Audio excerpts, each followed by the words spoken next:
It's been rescheduled for 8:30, but the Rockabillys are looking for their third win here in this series, their fourth win in a row. So they're on a 3-game win streak. They drowned the River Dragons last night 15-2, and they're looking to continue that here tonight and hand the River Dragons their 5th straight loss. So let's go ahead and meet the starting lineup here for the visiting team, the Alton River Dragons. Were only able to score 2 runs last night. They scored 10 here on Thursday. But another key for the Rockabillys is going to be limiting those runs. You can see there in left field is going to be Hagen getting the start. Hagen's going to be batting 8th. He's off to a slow start on the season as far as batting is concerned. There in center field, it's the cleanup man, LaRocco. He had 2 RBIs last night. He went 1 for 2, and he's batting .500 on the season. He's been a tough out, and he's the cleanup man tonight. Sessing over there in right field went 0 for 1 in just 1 appearance yesterday. He's batting 7th in the lineup. Then the third base, it's the leadoff man batting .368. He had 1 at bat on Thursday, Murillo. Then Arview, who's batting in the 9th hole. He went 0 for 1 yesterday, will be the shortstop. Heredia is at second base. We've seen Heredia move all around the infield in this series. Started at shortstop on Thursday night, third base last night, and tonight at second base. Then at first base, it's going to be Young. In 1 at bat in the first game, he went 0 for 1. He's batting .294. Then Jaquin is pitching for the River Dragons, and catching is going to be Imbach. Imbach will be batting 5th, and Decker is the designated hitter for tonight. He went 1 for 2 last night, batted .381 on the season. So that's your River Dragons, and that's how they're going to be positioned across the field. Now it's time for your Jackson Rockabillys, who are on a big win streak right now. 3 games after a tough start to start the season. They have turned the ship around and have been 3-0 here in the last 3 games. And all 3 of those coming here at home, the extended homestand. 7 home games in just 8 days in the Hub City. We've got 2 more left tomorrow and on Monday, tonight as well, of course. Now, Bird's going to be out there in left field for the Rockabillys. Then in center field is going to be Nico Jordan, who's batting number 7th, .308 on the season. He went 1 for 4 on Thursday. Didn't play last night, but he had a walk and an RBI on Thursday. Then Rudd's going to be out there in right field. Valdez is going to be at third base. Heckert there at second. McCutcheon, who's going to be batting in the 5th spot tonight, went 1 for 1 last night. Had 2 walks as well as 2 RBIs. McCutcheon's batting .571 on the season. He's there at second base. Kisnarich is going to be at first. Reinhardt's going to be the starting pitcher for tonight, and Mann will be catching, who had an RBI on Thursday. So that is the starting lineup for the Rockabillys. Denton will be rounding it out, batting in the 3rd spot, and he will be the designated hitter. Some of the Rockabillys ready to finally start this game here in the Hub City. Of course, the game was scheduled at 7 o'clock. Some rain made that impossible. So the tarp is finally off the field. You can see the managers meeting here at home plate. Matt Franco, the man in charge for the Jackson Rockabillys, as they exchange starting lineups, meet with the umpires, and a lot of fans stuck around through the rain delay, enjoyed the live music here at the ballpark. Every Saturday there's going to be live music at the ballpark. Every Saturday home game, that is. And that is exactly what happened tonight. The fans got to have a little bit of an extended set from the live band, and now they are in their seats anticipating what could be the Rockabillys' 4th win in a row. Like I said, they're on a 4-game win streak. The River Dragons on a 3-game skid.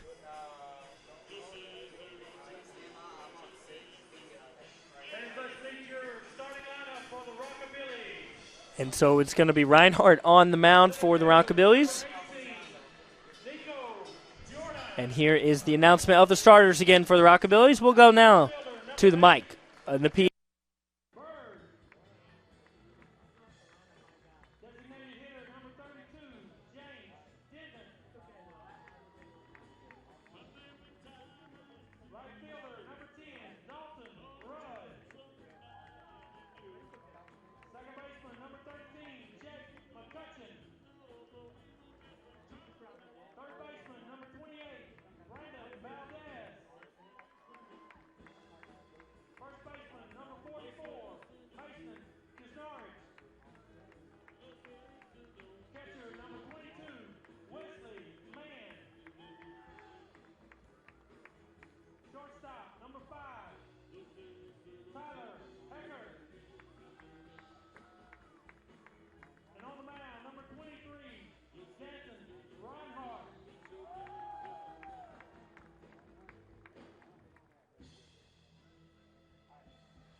Reinhardt getting his second start of the season for the Rockabillys. He had a rough welcome to the league, went 3.2 innings, gave up 10 hits, 10 runs, and walked 5, struck out just 1. Of course, that was against a very tough team, the Cape Catfish. So he's looking to bounce back here. Here at home, where the Rockabillys bats are very, very hot. They scored 15 last night, 16 on Thursday night. Last night they had 7 hits, 15 runs, and 11 walks. They also were very careful at the plate on Thursday night. They walked 10 times as a team. So the Rockabillys have really found their footing there at home plate, and they're looking to continue that here tonight.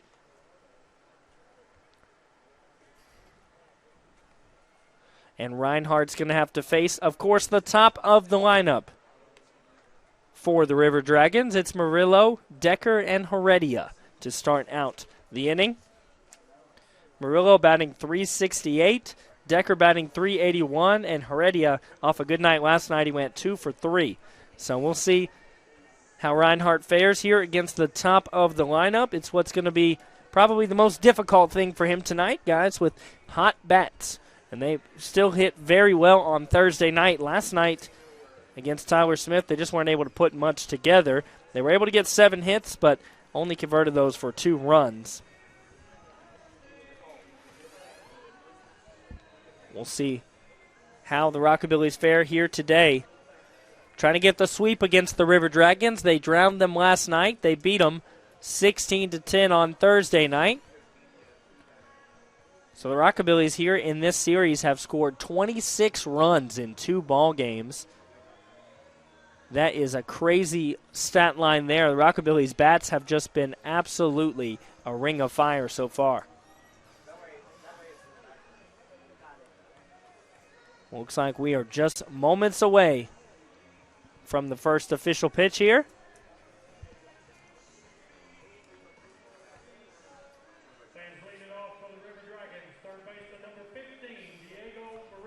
Diego Murillo come up to bat. We saw him in Thursday night's game. He had just 1 at bat. He did not play last night.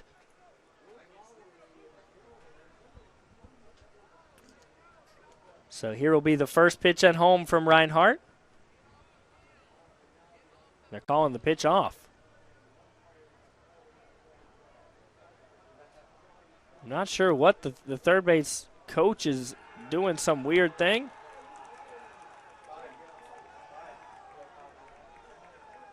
I have absolutely no idea what just happened. The dugout for the River Dragons applauded. I have no idea why. That one, ball number 1. Murillo showed bunt for just a moment. Very confusing circumstances to start out the game, but it is now 1-1. We know that for a fact.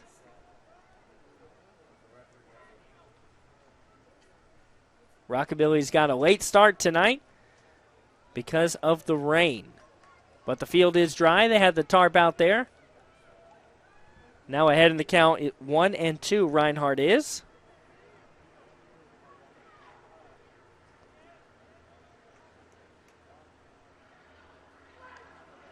That one just goes foul.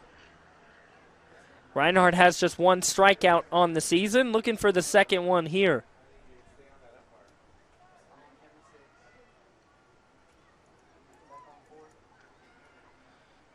Danton Reinhardt is from Volunteer State Community College, just right down the road. He's 6'2", left-hander, as you can see. He'll be a junior there at Volunteer State.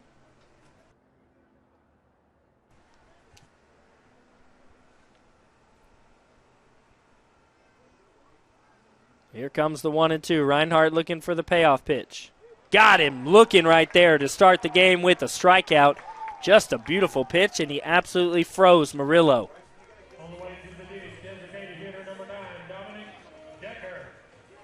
So Murillo is retired. Dominique Decker come up to bat. He went 1 for 2 last night. He's DHing tonight. He's batting .381 headed into today's game. He shows bunt there, but that one's a little bit outside. That's a theme that we've seen from the River Dragons, that They like to show that bunt a lot of times on the first pitch. They haven't actually bunted a lot with no runners on. He showed it again, but he'll watch ball number 2 as he pulls it back.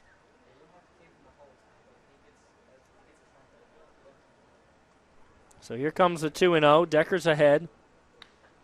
That one's hit over to right, and it's foul. Just barely foul. The Rockabillys catch a break there. Would have probably been a double down that right field line. 2-1 now the count.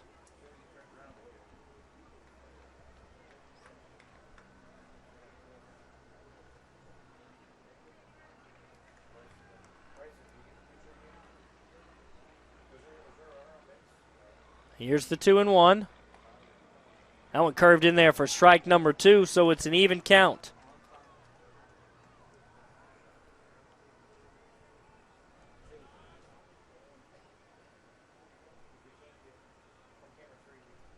Reinhardt steps and deals. That one's going to be hit right to short. Should be an easy play. He fires. Has to be caught off the bounce. They're going to say the runner is safe because the play drove the first baseman off the bag. Fans here in the Hub City don't like that one. But now that means Decker's going to be on first base. Here's player of the game, second baseman, number 7, Victor Heredia.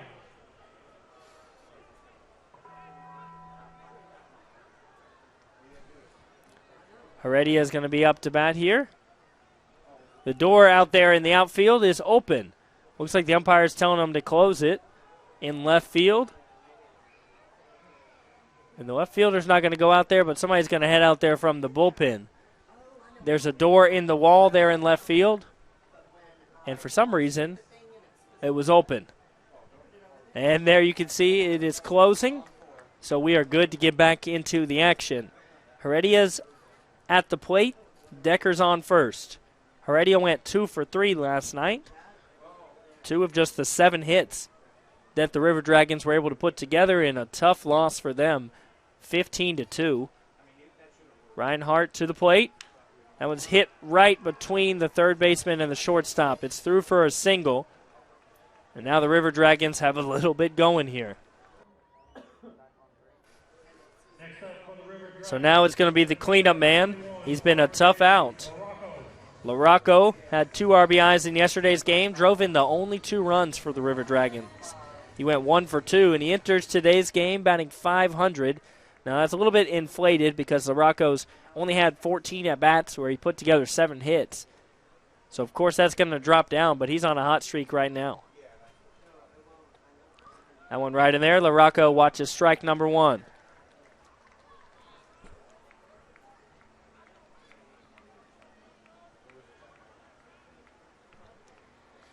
Here comes the 0-1. Reinhardt checks over at second, steps to the plate. That one's hit up. Should be an easy out. Looks like third baseman's going to come over and grab that one for out number 2. Valdez makes an easy play, and Reinhardt did the right thing. Pitchers get out of the way and let the infielders do their job. 2 outs now. An opportunity to strand these 2 runners. Tyler Imbeck appears for the first time in this series.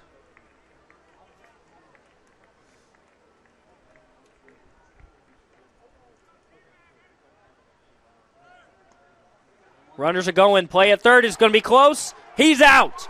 Great play there as the Rockabillys able to get out of the inning now. 3 outs. They strand a runner. Just an absolute great throw from Mann. But it looks like we have an injury, so they're going to go over there to look it out. It's Decker there at third. Here's the replay. Look, the throw way out ahead of him. But Decker stands up. Looks like it's something with his left hand there. See how he's holding it weird? He's going to walk off with the trainer. You hate to see anybody get hurt, especially early on in the season and early on in a ball game.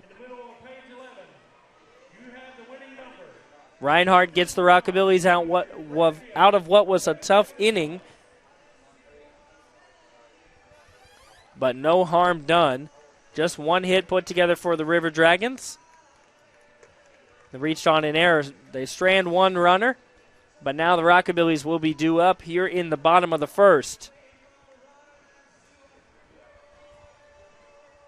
Jacquin is going to be the pitcher for the River Dragons. He has one start. He lost that game. He pitched just 3 innings, gave up 5 runs. So we'll see if the Rockabillys can do what they've been able to do and jump out quickly here in the early going of the game and send the River Dragons to the bullpen early. Last night, several position players became pitchers, for the River Dragons. They had 3 different guys from the infield go out there on the mound and try their hand at it, and for the most part, they actually pitched better than the actual pitchers in the game last night. There's some of the young guys at the ballpark here.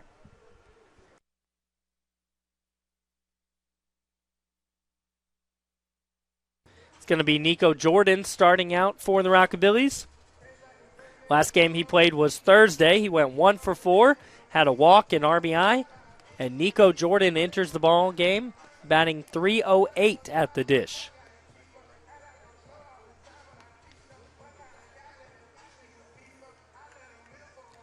Then after Jordan, it's going to be Bird and Denton. Denton played last night. He had 2 walks, 2 RBIs. He went 1 for 2.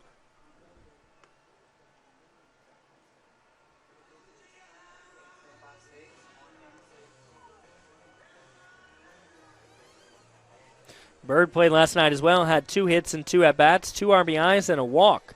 Also scored 2 runs. So this front part of the Rockabillys lineup has just been great at the plate.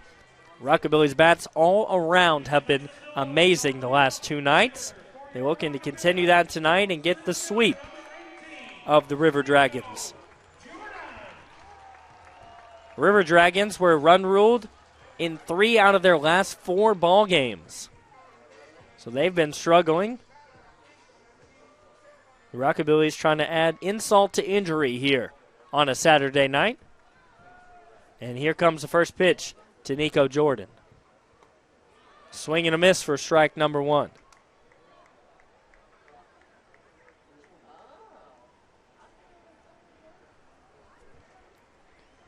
Here's the 0-1. That one squared up. It's deep out there. Looks like it's going to be over the center fielder's head and off the wall. Nico Jordan's at second. He's striking for third. He should have a stand-up triple, and he will to lead off the ball game. Nico Jordan with the tank missile out there in the gap between center and left. And Nico Jordan with his speed gets to third easily on that one. Garrett Bird's going to come up to bat. And the Rockabillys are already cooking with gas here in the beginning of this ball game. Garrett Bird went 2 for 2 last night when he came in to pinch hit. We'll see how he does here tonight with Jordan in scoring position at third. With the runner on third and no outs, you've got to score here. That one inside for ball number 1.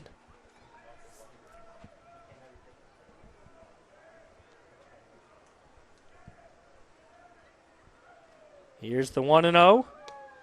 That one's outside. Ball number 2. So Bird ahead already.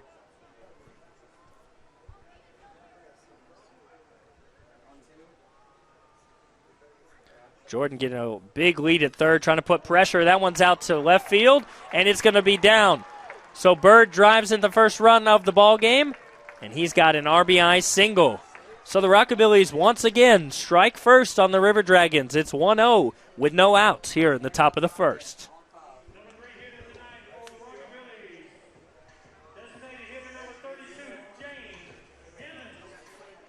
Now here in the bottom of the first, it's James Denton coming up to bat. He went 1 for 2 last night, drove in 2 RBIs and had 2 walks as well.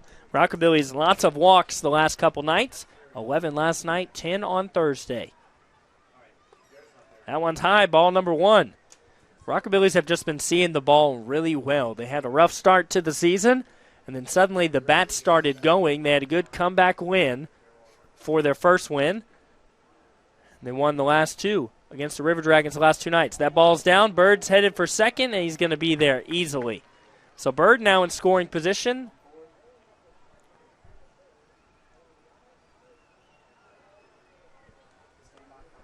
James Denton goes to Carson Newman University. The Rockabillys look like they're finally starting to gel as a team. Despite coming from over 20 colleges and universities, they've really formed to become one ball team, and you can see that the last 2 nights with the numbers they've put up. Here's the 2-0. That's going to be in there for strike number 1. So Jaqueen able to get that one in there. Here's the 2-1. Bird's there in scoring position. Check swing, but it's going to be ball number 3. He did not go.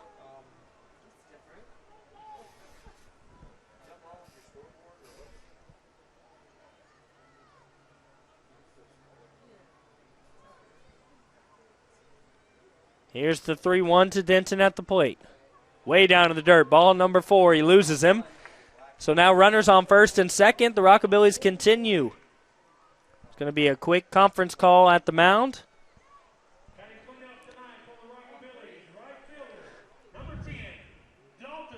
Jaqueen and catcher Imbach doing a little business on the bump there. Fans waited a long time for the first pitch in this ball game. The rain delayed the start time all the way till 8:30, but the Rockabillys have already started to put on a show. Dalton Rudd now at the plate. He's got 2 runners on and no outs. Here's the first pitch to Rudd. Watches that one as it finds the outside part of the zone for strike number 1.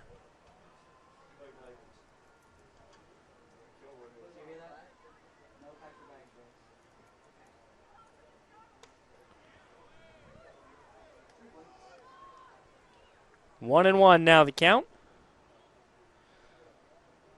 Rudd came in to pinch hit last night, and he's starting here tonight. Here's the 1-1. He gets a hold of that one. It's out to left field. It's definitely going to be down. Takes a bounce, and the runners are going.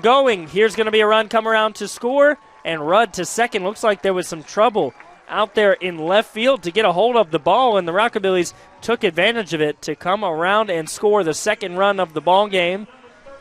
Hagen out there in left field let the ball get into the corner and looked like he struggled to pick it up. So the Rockabillys have kept the train rolling on the tracks. 2 runs here in the bottom of the first. They're calling that one an error out there in left field, so it's probably ruled a single that turned into a double on an error. Nonetheless, there are no outs.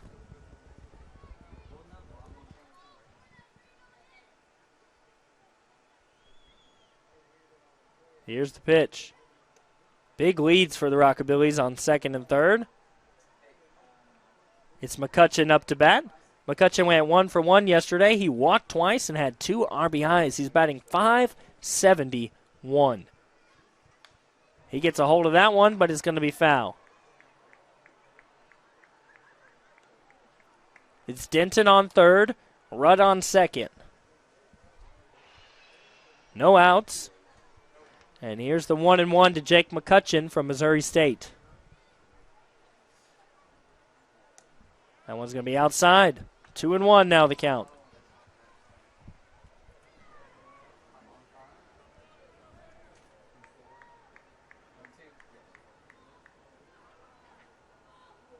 Denton getting a big lead at third once the pitch starts to come home. That's in there to even up the count at 2.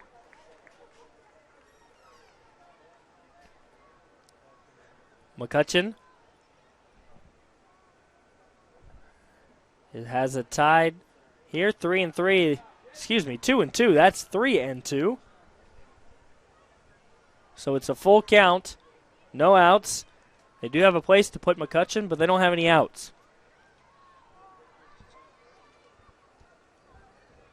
Jaqueen gets the pitch. Taking his time here. And McCutcheon will call a timeout.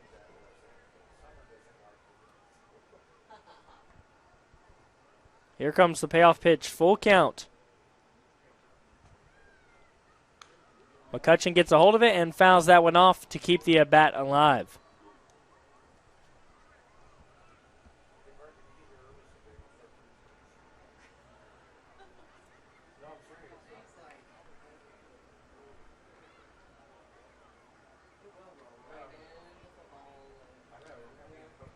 We'll do it again, 3-2. That one, he gets a hold of it and up the middle. That's going to drive in one run, should bring Rudd around as well. And the Rockabillys up 4-0 with still no outs here in the bottom of the first. So the Rockabillys rolling right now. And Valdez is going to come up to bat. Valdez getting the start at third base tonight. He has not appeared in the game last night or the game on Thursday. But he gets the start tonight. Just his fourth start on the season. That one's going to be fouled off. And right towards the jukebox here at the stadium. And the jukebox is the gift shop filled with all the Rockabillys merch. You can get those nice, clean, crispy jerseys the Rockabillys are wearing. You can get their on-field hats as well. Get all kinds of different merch with the Billy Goat on them. And it's going to be in there. So 0-2 now the count. Valdez has got to be careful. He's down here. Jacqueline still eyeing the first out of the ball game for the Rockabillys. Here's the 0-2. Strikeout, see if the play at second. The throw's going to be late. So McCutcheon will be at second, but there's one out because Valdez strikes out on the hit and run. Well, it looks like they're saying the runner's got to go back. What are we talking about here? Seems to be some kind of meeting out here. Here's the replay. So swing and a miss, that's a strikeout. Throw drives him off the base, and he's safe. He calls him safe here, but he looks back at home. Maybe they're saying the ball was tipped and caught, which would, not sure. Trying to figure out what happened here for you. James Franco out there to talk to the home plate umpire.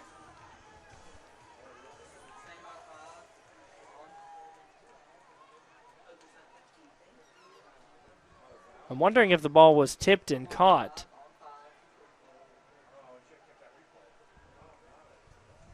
Because the scoreboard says 2 outs. McCutcheon is back in the dugout. Okay, so they're calling it batter interference, which means that there's a double play here. So Valdez called for batter interference. 2 outs now in the bottom of the first. And that makes it no runners on.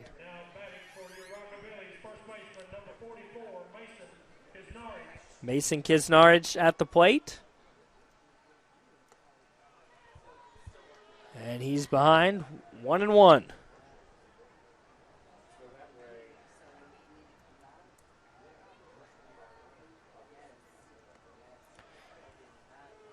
And now 1-2. Kisnarich did have 2 at-bats last night. Was not able to reach base.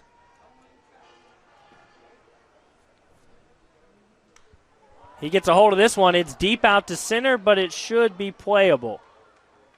And there is the catch to retire the side for the Rockabillys. But they get 4 runs off 4 hits, and we are headed to the top of the second. Do you want your smile to say it all? At Elite Dental Care, we'll make you and your family feel comfortable and secure with a variety of services and state-of-the-art care.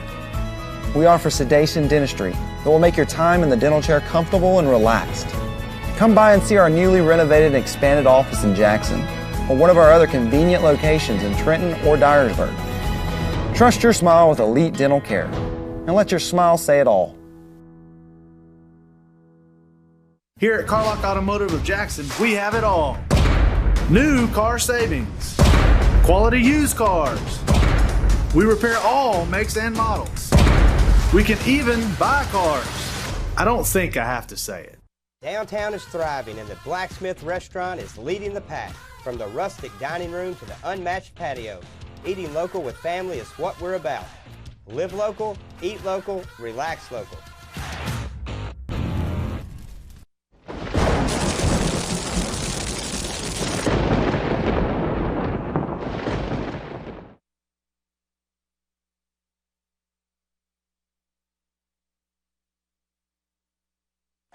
Reinhardt had a clean inning there in the first. He did have 2 base runners, 1 hit, and another runner reached on an error, but he was able to put up a big goose egg there in the top of the first.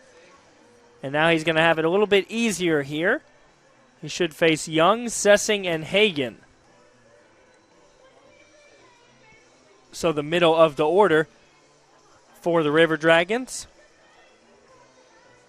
Young is playing first tonight. He went 0 for 1 last night, but he is batting about .294 headed into today's game. Sessing went 0 for 1 yesterday. He's off to a slow start. And Hagen off to a slow start as well, batting .111 headed into today's game. So we'll see how the bottom part of the order fares against Reinhardt.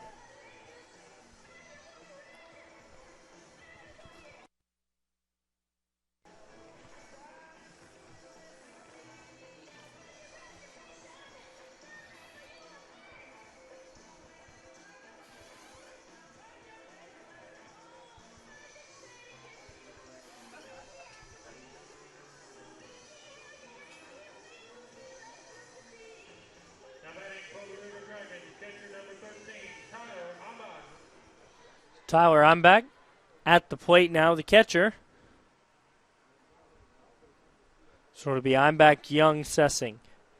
Imbach was at the plate at the end of the last inning, but that's because the play was made at third to end the inning, so he is still at the plate to start the second inning. Here comes the pitch from Reinhardt. That one curves in there. Strike number 1. Good pitch.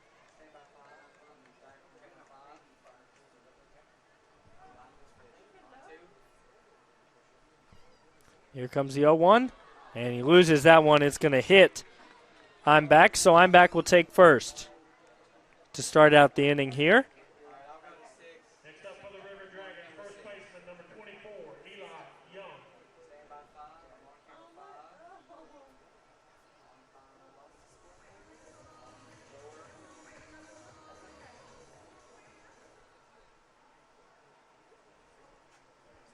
River Dragons came into today's game batting .287 as a team. Here's the pitch. It hasn't done them any good the last couple of nights, as they've been rocked by the Rockabillys 16-10, and then drowned by the Rockabillys 15-2. Here's the 1-0. That one's a good pitch. Finds the inside corner, curves in there for strike number 1.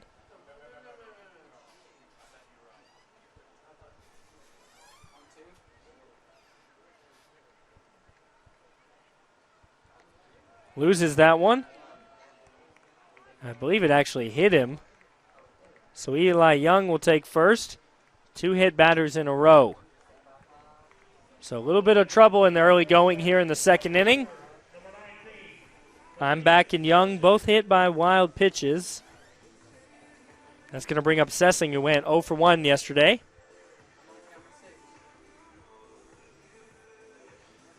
Sessing batting .267 headed into today's game. It's not exactly a consistent hitter. The Rockabillys would love to be able to take advantage of that here. There's no outs. That one high. Ball number 1. And the catcher man looked like he wanted to throw down to first. He does not. And the count's 1-0.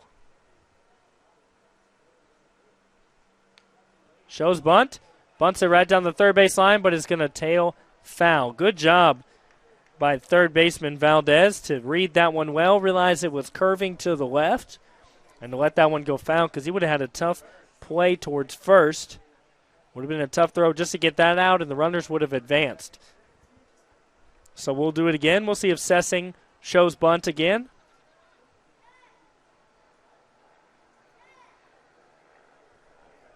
He'll get back in the box. It's 1-1 the count. Here comes that pitch. Shows bunt again, pulls it back for ball number 2.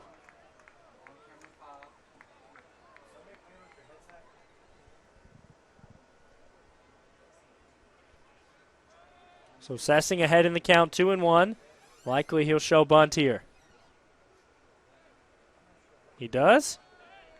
He's able to pull it back. It's ball number 3. So Reinhardt's going to have to give him a pitch here that he likely will be able to bunt squarely.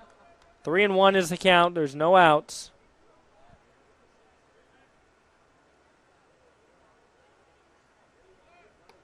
Runners go. That one's outside. Well, actually, it's a called strike. So full count, 3-2. Runners do move up. I'm back to third, Young to second.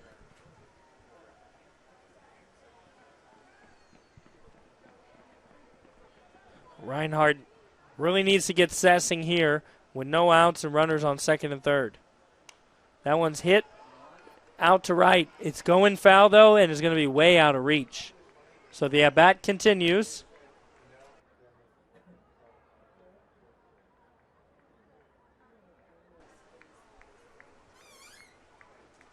Still a full count. Reinhardt looking for that payoff pitch here. He got 1 strikeout in the first inning. If you lose Sessing, there is an empty base, but then you've got the bases loaded and no outs. He does lose him, so the bases will be loaded. A little bit of a worry here. The Rockabillys up 4-0 in the second inning. But now the River Dragons have the bases loaded, and we're going to have a quick meeting at the mound. No action yet in the Rockabillys bullpen. This is a quick talk just to calm him down, to talk a little bit of strategy. The Rockabillys do have a little bit of wiggle room up 4-0. This is see what the approach is like here. It's Alex Hagan up at the plate. Hagan's off to a really slow start, batting 111, but he's got a big opportunity here with the bases loaded. Rockabillys would love to either strike out Hagan here or maybe get a double or triple play going if you're hoping for the best. We'll see how Reinhardt attacks Hagan. And that one's going to be hit high. It's tailing far foul. And that will be way, way out of reach. Over by the bullpen bar here at the ballpark. So Reinhardt's now up 0-1.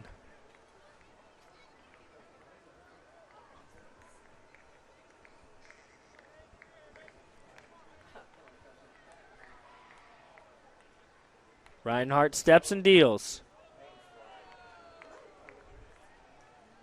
And Mann drops that one, but it's ball number 1.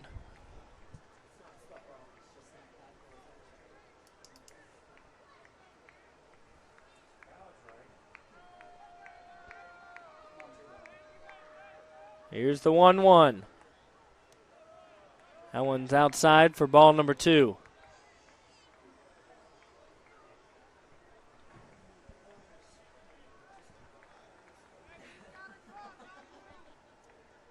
Reinhardt's behind Hagan here, 2-1. It's a crucial at bat with the bases loaded and no out. Gets a hold of that one, hits it straight up, but it's going to be, looks like out of reach and into the stands. Now it's a 2-2.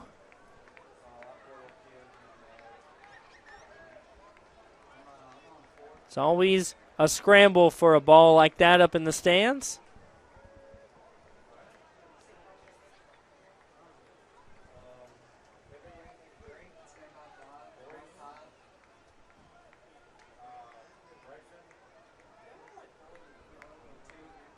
Here comes the 2-2 pitch. Reinhardt looking for that second strikeout and the first out of the second inning. That one's going to be fouled right back, and the at-bat continues. Hagan's done a good job of battling here in this at-bat.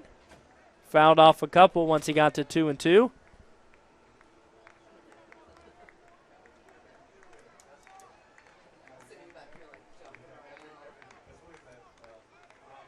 Here comes Reinhardt.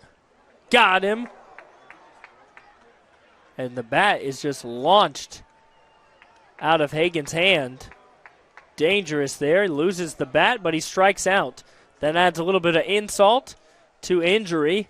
Loses the bat and is caught swinging for out number 1. So a break there for Reinhardt. He gets his second strikeout of the ball game. And we are now in the 9th hole of the lineup. Arview watches strike number 1. Good movement for that one to get into the zone. Rockabillys looking for a double play to get out of this inning without giving up a run. Beside just the fact that they were able to load the bases with no outs. Here comes the pitch from Reinhardt. In there for strike 2. So now he's ahead of Arview. 0-2. Arview had one at bat last night. Did not reach base.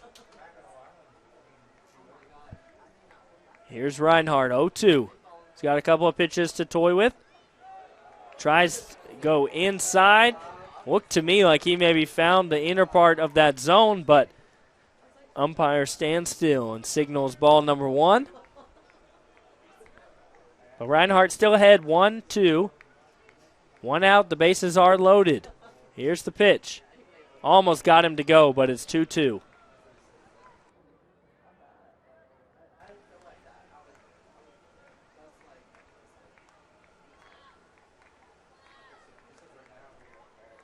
Reinhardt trying to get Arview for the second out.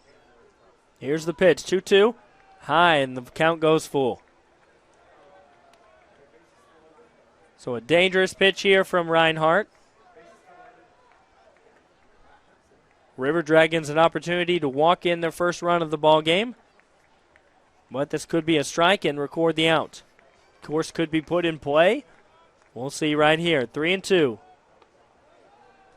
Just a little bit high, walks him. And Arview's going to head over to first. All the runners advance, and the River Dragons will score their first run. I'm back, comes around to score. It's 1 out, the bases are loaded. But now we're at the top of the lineup. Murillo, who has well over 300 batting average, is up to bat.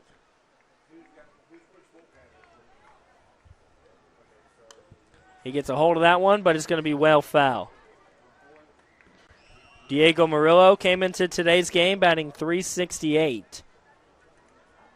The River Dragons came to Jackson with a 4-3 record. They now have a 4-5 record, and if things remain how they are, they would have a 4-6 record when they leave town. Of course, they've got to get out of it here. That one's going to be fouled off. So Reinhardt ahead in the count again, 0-2. Looks like a TV got hit by a foul ball there. You can see the dent in it. One of the dangers of a ballpark. There is somebody warming up for the River Dragons in the bullpen. Here's the 0-2 from Reinhardt. And he got him. So another strikeout for Reinhardt. 2 outs now here in the top of the second. And the Rockabillys are 1 out away from making this just a 1-run inning after loading the bases with no outs.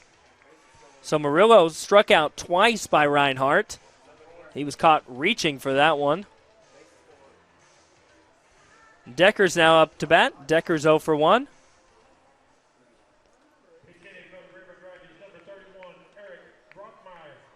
Actually, it's going to be a pinch hitter, Eric Brockmeyer, who played first base last night and then was moved over to pitch. He's going to be up to bat now, a pinch hitter in just the second inning. Interesting choice. He fouls that one off just lightly, and it dies right there behind home plate. So 0-1. Eric Brockmeyer, when he plays, he is the cleanup man for the River Dragons. He's batting .313. He had a grand slam in this ballpark on Thursday, but it wasn't enough for the River Dragons to win the game. And here's the 0-2. Reinhardt ahead. If you're a Rockabillys fan, especially if you're a pitcher for the Rockabillys, you've got to be having flashbacks to that grand slam that Brockmeyer hit. But you hope things go differently here. 0-2, 2 outs, and the base is loaded. Here's the pitch. Bruckmeyer watches it. Outside and high for ball number 1. Some fans hitting Fortnite dances here at the ballpark.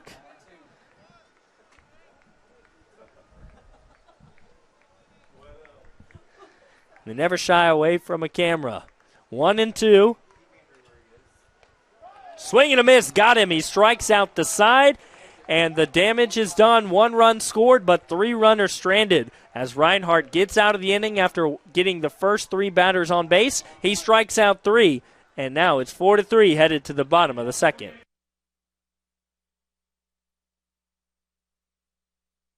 The BallGame Blitz Sports Network by Worthy Road Studios. With over 750,000 views in 2022, we are where you need to advertise. Please subscribe to our Worthy Road Studios YouTube channel and join the other 4,000 subscribers watching local sports, including Union University, USJ, TCA, Jackson Christian, and Peabody. Our multi-camera broadcasts include slow-motion instant replay, on-screen scoreboard and graphics, and professional announcers. Thanks to our sponsors who make it all possible. BallGame Blitz Sports Network by Worthy Road Studios, the premier sports broadcast network in West Tennessee. Serving the Jackson area for over 20 years. The name you can count on. Carlock Automotive. Carlock Nissan and Carlock Prestige, Van Drive, Jackson. Do you want your smile to say it all? At Elite Dental Care, we'll make you and your family feel comfortable and secure with a variety of services and state-of-the-art care. We offer sedation dentistry that will make your time in the dental chair comfortable and relaxed. Come by and see our newly renovated and expanded office in Jackson, or one of our other convenient locations in Trenton or Dyersburg. Trust your smile with Elite Dental Care, and let your smile say it all. Bruckmeyer pinch hitting for the River Dragons was unsuccessful with the bases loaded and 2 outs. Reinhardt did a great job of bouncing back after giving up the 1 run, stranded 3 runners with 3 strikeouts. So now the Rockabillys do back up and looking to add on to this lead. It's going to be Wesley Mann up to bat for his first at-bat of the ball game. The Rockabillys were able to get 4 runs off 4 hits in the last inning.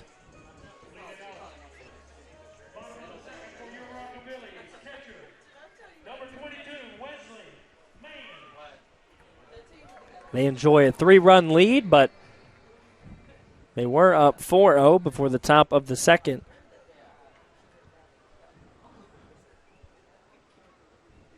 Rockabillys have been swinging the bat very well during this 3-game win streak. Started late in the 8th inning. And that one's going to be chopped to third. Should be a tough play. He gets a hold of it and throws a great throw to first. That will be out number 1. Unfortunate for Wesley Mann that was such a great play from third baseman Murillo. But as I was saying, the Rockabillys had that comeback win in the 8th inning on Tuesday night. Then Thursday night, they swung the bat very well, scored 16 runs. Now, the River Dragons did put up 10, but it was not enough. Then last night, the Rockabillys continued it 15 runs to just 2 as they run-ruled the River Dragons in 7 innings. That's in for strike number 1 on Tyler Heckert.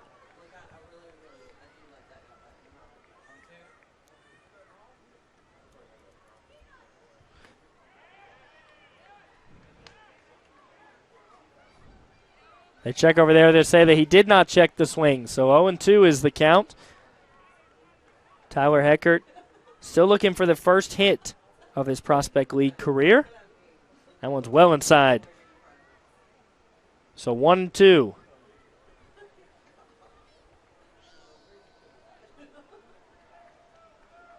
Here comes the 1-2. 1 out here in the bottom of the second. He watches that one as he is tied up for strike number 3. Tyler Heckert will go take a seat in the dugout. That's going to bring back up the top of the order for the Rockabillys, Nico Jordan, who had a monster triple out to left center in the first inning to get it going for the Rockabillys. He came around to score, and the Rockabillys were able to put together a 4-run inning. Here's the pitch. That one is fouled back.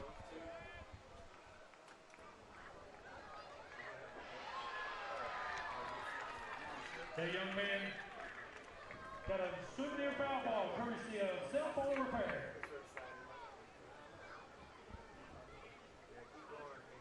Here's the 0-1 to Jordan. That one's high and outside. Evens up the count. After the showers cleared, it's 72 here in the Hub City. Here's the 1-1. Right in there for strike number 2, and Nico Jordan watches it.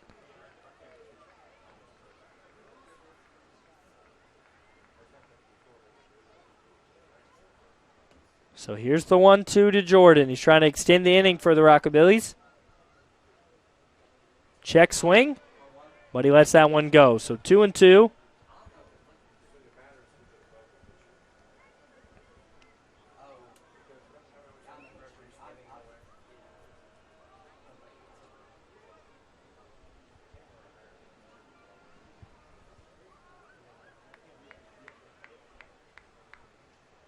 Here's the 2-2.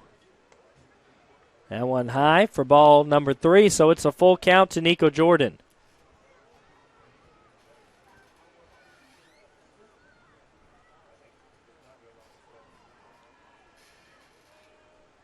Here's the pitch. Payoff pitch inside to Nico Jordan, and he'll take the bag. So a walk for Nico Jordan. He's been perfect at the plate so far. And Garrett Bird comes up to the plate. He went 1 for 1, had a single that drove in Nico Jordan.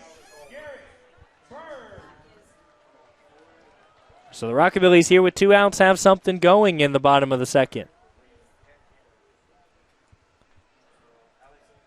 Garrett Bird has that single. Here comes the first pitch to Bird. Way down in the dirt, it's ball number 1, and as you can see, Jordan, who's got speed on the base paths, has a big lead over there at first. He's got 1 stolen base on the season. Could be looking for number 2 here. 1-0. And that gets loose. Jordan's going to go ahead and take second easily. He's headed for third. He caught the catcher sleeping, and he's going to be over to third off the wild pitch. Just a high IQ play there from Nico Jordan to see that the catcher, I'm back, was nowhere near getting that ball at the backstop, and Jordan rounded second and went all the way over to third base. So he's now 90 feet away from the 5th run for the Rockabillys, but there are 2 outs.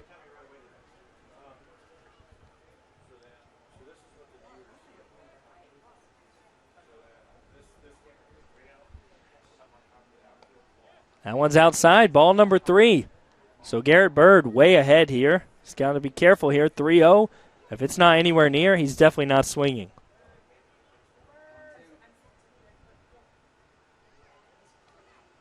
That one finds the strike zone. So Jaqueen able to get it in there for strike number 1, but it's 3-1. Rockabillys have scored 33 runs in the last 18 innings they've played. Here's 3-1. Way inside, ball number 4.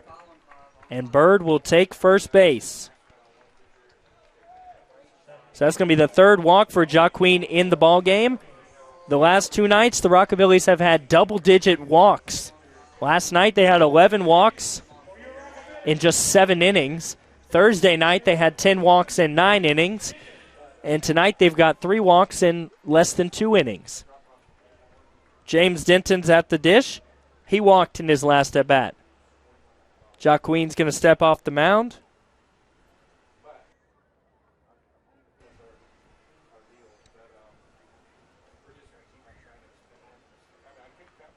There's the first strike.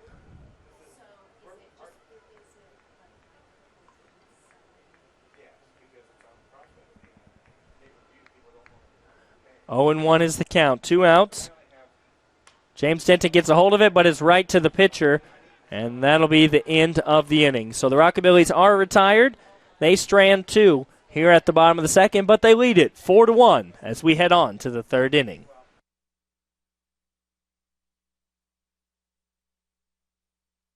Here at Carlock Automotive of Jackson, we have it all. New car savings, quality used cars. We repair all makes and models. We can even buy cars. I don't think I have to say it. Downtown is thriving, and the Blacksmith Restaurant is leading the pack. From the rustic dining room to the unmatched patio, eating local with family is what we're about. Live local, eat local, relax local.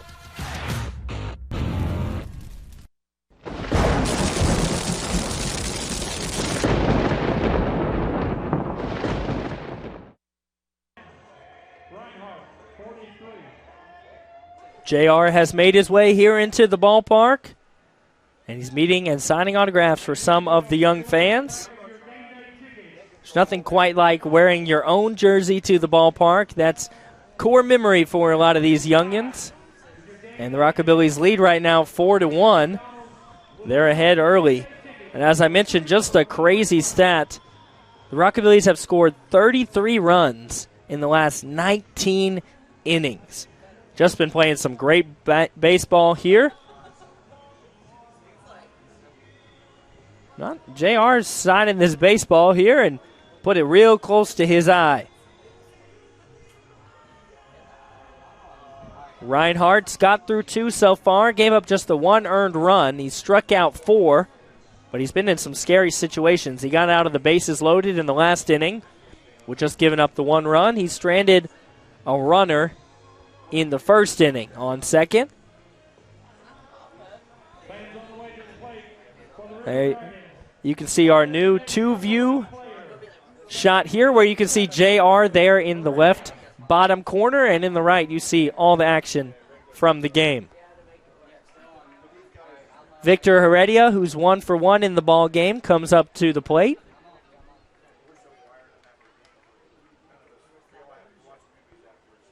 Heredia had a single. And here comes the pitch. Just a hair into the zone. I thought it was going to be outside, but it finds the corner part of it for strike number 1, and Reinhardt jumps ahead. Here's the pitch. Quick pitches him. And just a little bit inside for ball number 1.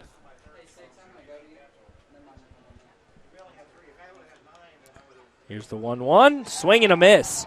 Blazes that one past him. Now he's ahead 1-2.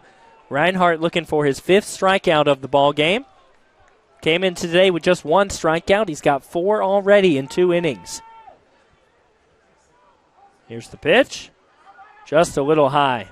It's an even count now at 2.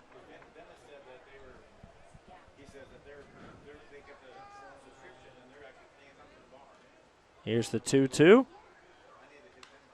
That one's going to be hit, but right and gobbled up by the second baseman. An easy throw over to first. And that'll be out number 1 here in the 3rd. Easy work for McCutcheon at second. And now a man that's been tough to get out. LaRocco, he's 0 for 1 today, but he came into today's ball game batting .500. He went 1 for 2 last night with 2 RBIs. The only 2 runs that the River Dragons scored. That one must have just been a little bit outside for ball number 1. Looked like it almost found the outside top corner to me. That one right back in the same place and doesn't get the call again. 2-0.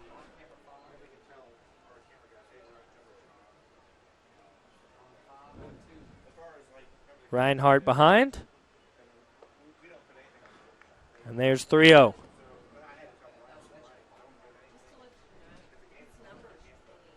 So Reinhardt a little bit behind LaRocco here. 3-0. Gets him to swing at that one. It's out to left. Gives chase. Will the ballpark hold it? And a great play right out there, right by the bullpen for out number 2. Garrett Bird able to make the grab right at the wall in left field. Look at all the fans lining up to get JR's autograph. Tyler Eimbach is at the plate now. He walked in his first at bat. Just a hair inside for ball number 1.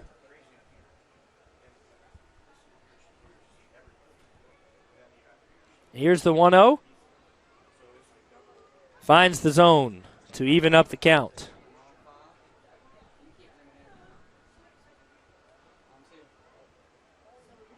Here's the 1-1. Swing and a miss. Reinhardt up 1-2. There's 2 outs here in the top of the 3rd. If you're just now joining us, the Rockabillys jumped out to a 4-run lead in the first inning. River Dragons were able to get one back in the second, but they stranded 3. Just a little bit inside to even the count at 2.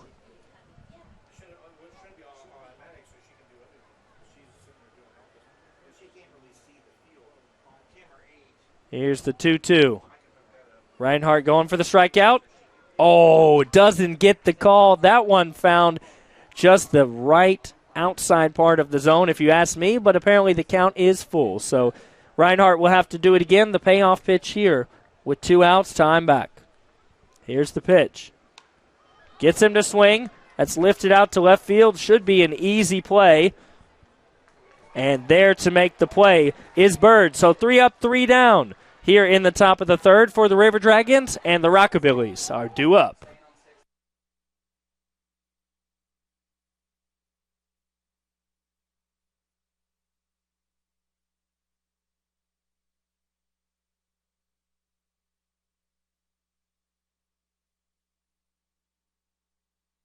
The BallGame Blitz Sports Network by Worthy Road Studios. With over 750,000 views in 2022, we are where you need to advertise. Please subscribe to our Worthy Road Studios YouTube channel and join the other 4,000 subscribers watching local sports, including Union University, USJ, TCA, Jackson Christian, and Peabody. Our multi-camera broadcasts include slow-motion instant replay, on-screen scoreboard and graphics, and professional announcers. Thanks to our sponsors who make it all possible. BallGame Blitz Sports Network by Worthy Road Studios, the premier sports broadcast network in West Tennessee. Serving the Jackson area for over 20 years. The name you can count on. Carlock Automotive. Carlock Nissan and Carlock Prestige, Van Drive, Jackson.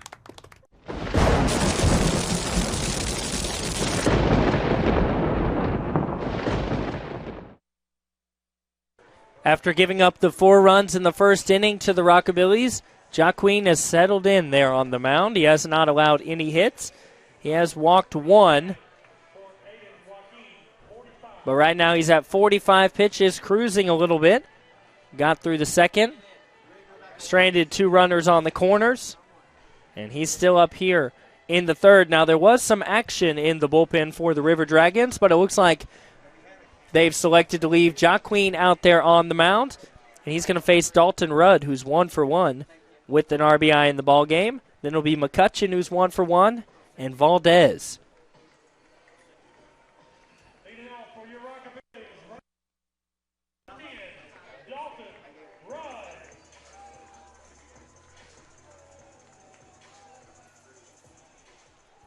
Dalton Rudd from Three Rivers College playing outfield for the Rockabillys. Here's the pitch. Way down and outside for ball number 1. Dalton Rudd came into today's ball game batting .333, and he's only improved that with his hit today. Here's the 1-0. Did he check his swing? He did not check his swing. So 1-1. Wasn't able to hold the bat back. It's now an even count.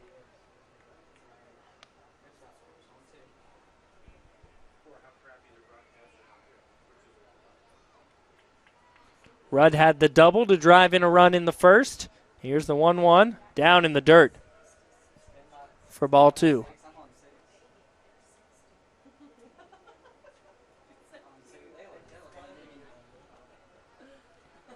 Here's the 2-1.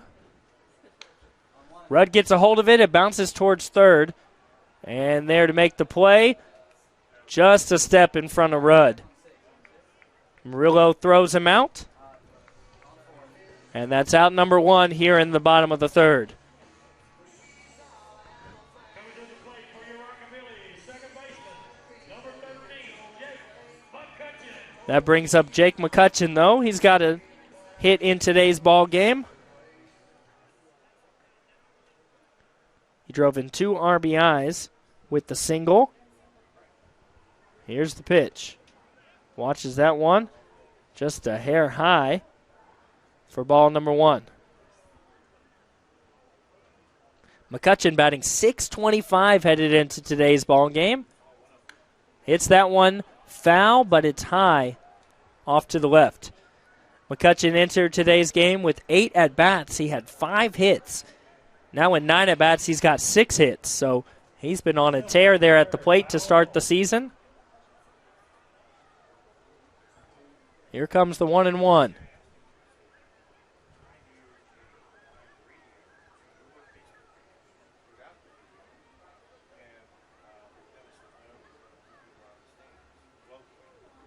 That one's down in the dirt for ball number 2.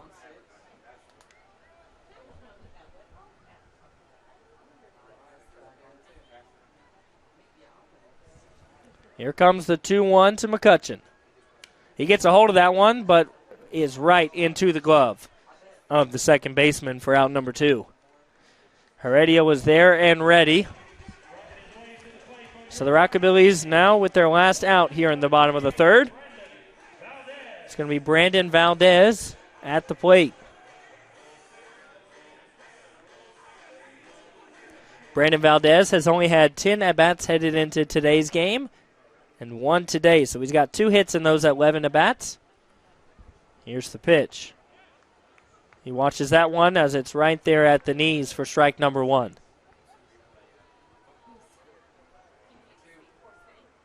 Here's the 0-1. Swing and a miss for Valdez, and now he's behind 0-2 quickly.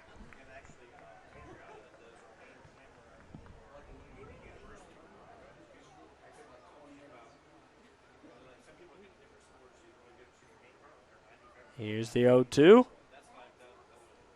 Down in the dirt for ball number 1, and Valdez wisely watches it.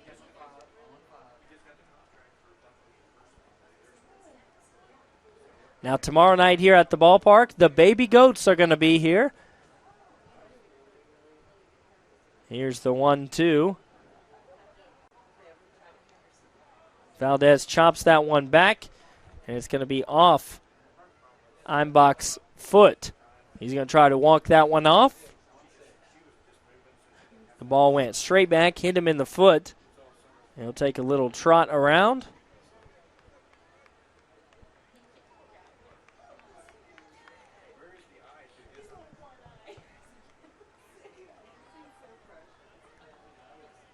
Umpire talking over with the pitcher for a moment as JR carefully signing that hat for the young fan. Now, has anybody come up with an official name for the young fans? Is it the Billy Goats or the kids, as little goats are called? What are we calling the young fans here at the ballpark, or the fans in general? Of course, a lot of people have adopted the nickname for the Rockabillys, the Goats. You hear the Let's Go Goats chants here at the ballpark. Here's the 1-2. Valdez has to be careful with 2 outs. Swing and a miss. And he goes down swinging there. Jacqueline bouncing back well, his 3rd strikeout of the ball game, and another goose egg. The Rockabillys still lead it, though, 4-1.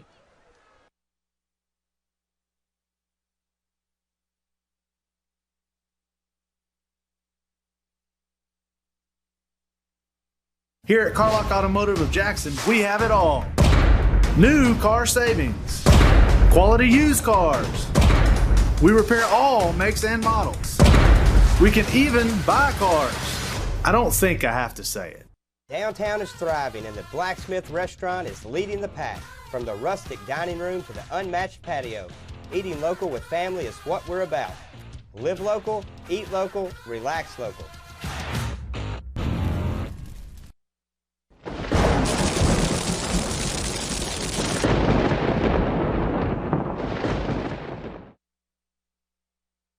We've got a special guest here in the broadcast booth. It's Lisa Bastian, the Executive Vice President of Operations here for the Rockabillys, and she's checking out the behind-the-scenes here at BallGame Blitz and, of course, Prospect League TV. Seeing all the angles and all the behind-the-scenes, the directors, the producers, everything that goes into this broadcast that you see right here. And we are headed to the top of the 4th inning.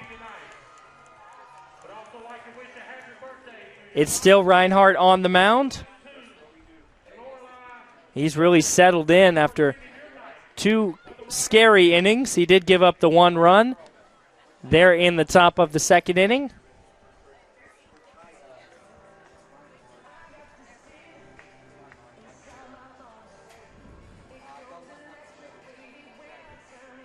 Reinhardt, it will face Young to start off the inning.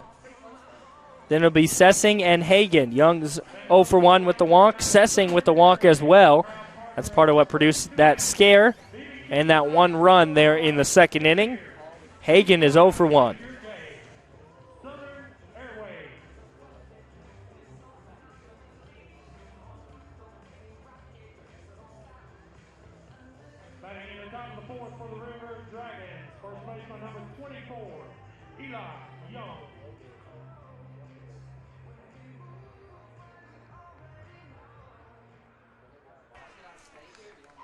JR signing a little bit of everything for the fans. Here's the first pitch of the fourth. Inside for ball number 1.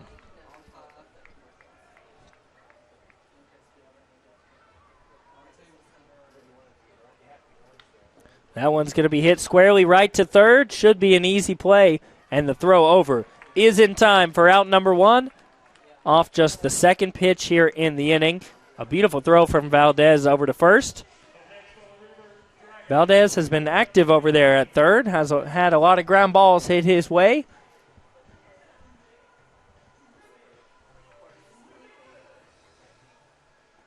Now at the plate, it's Sessing who walked in his first at bat. And he watches ball number 1.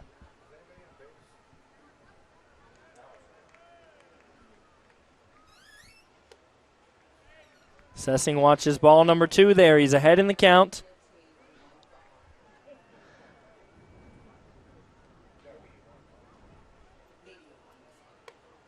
And that's ball number 3 to Matthias Sessing. He's from Cuesta College, where he will be a junior this year. 6'3" right-hander. Here's the pitch, the 3-0. Reinhardt puts that one in there for strike number 1.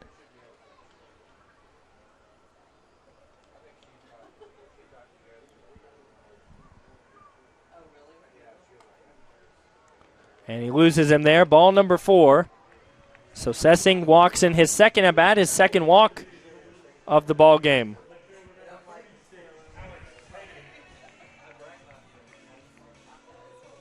So Hagen will come up to bat. Hagen's 0 for 1.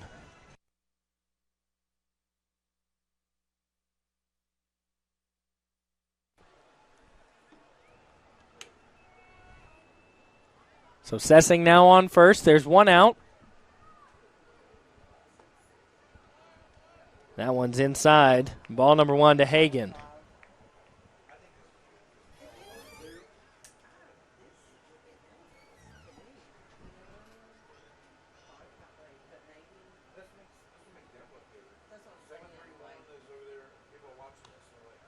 That one's hit up. It looks like it may stay in play, but it's going to land in the dugout.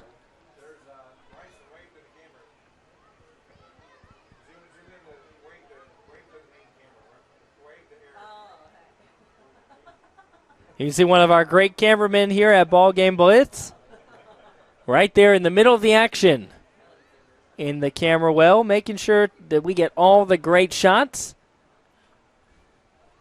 He's ready to make a play if a ball comes his way. 1-1 is the count.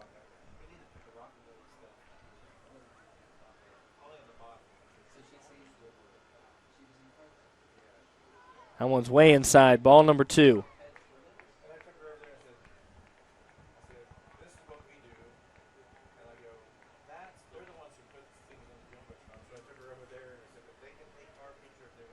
Here's the 2-1. It's one out. That one apparently didn't find the zone. Looked good to me, but the count is now 3-1. Sessing just walked.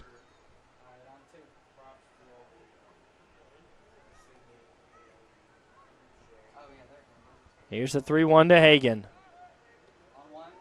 In there. There's the throw down to second. Could be in time, but safe. You can hear the fans upset. I think they're more upset that the play wasn't made versus being upset by the call.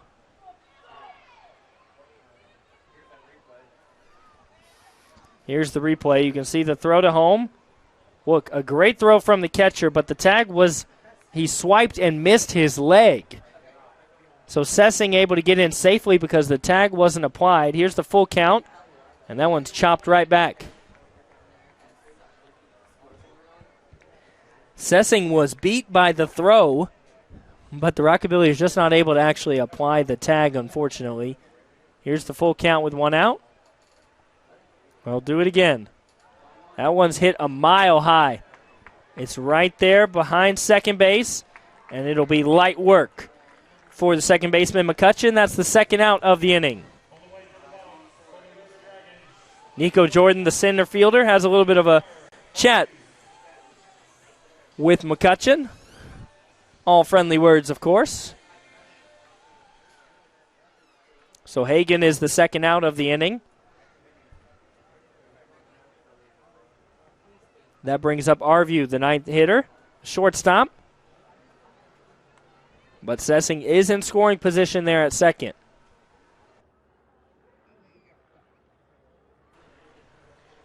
Here's the 1-0. Reinhardt trying to get out of the inning here. He steps off the rubber for a moment.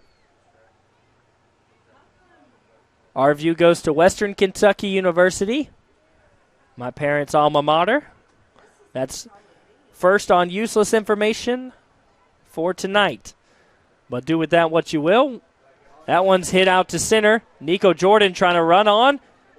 He gets under it and makes the play just in time. Nico Jordan records the third out as Arview hits a fly ball right out to center to end the inning, and Strand Sessing on second base. So that's the end of the top of the fourth, and the Rockabillys are due up. We're halfway through the ball game. The BallGame Blitz Sports Network by Worthy Road Studios. With over 750,000 views in 2022, we are where you need to advertise. Please subscribe to our Worthy Road Studios YouTube channel and join the other 4,000 subscribers watching local sports, including Union University, USJ, TCA, Jackson Christian, and Peabody. Our multi-camera broadcasts include slow motion instant replay, on-screen scoreboard and graphics, and professional announcers. Thanks to our sponsors who make it all possible. BallGame Blitz Sports Network by Worthy Road Studios, the premier sports broadcast network in West Tennessee. Serving the Jackson area for over 20 years. The name you can count on. Carlock Automotive. Carlock Nissan and Carlock Prestige, Van Drive, Jackson.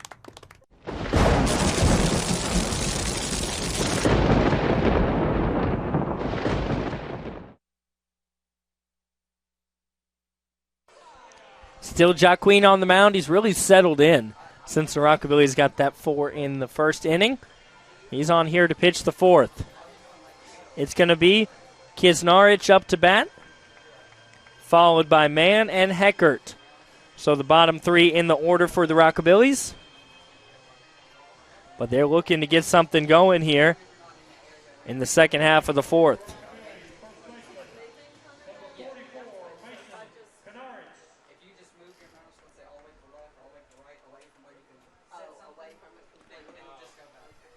Here comes the first pitch to Kisnarich. He watches it down for ball number 1. Kisnarich wears those bright lime green batting gloves with the red guard there on his leg. That one's way down low for ball number 2. 60 pitches for Jacqueline. Here's the 2-0. And swing and a miss from Kisnarich for strike number 1. I like the bright lime green with the purple for the Rockabillys. Wouldn't mind that as a little bit of an accent color with the jerseys, as that one's fouled off to make the count 2-2.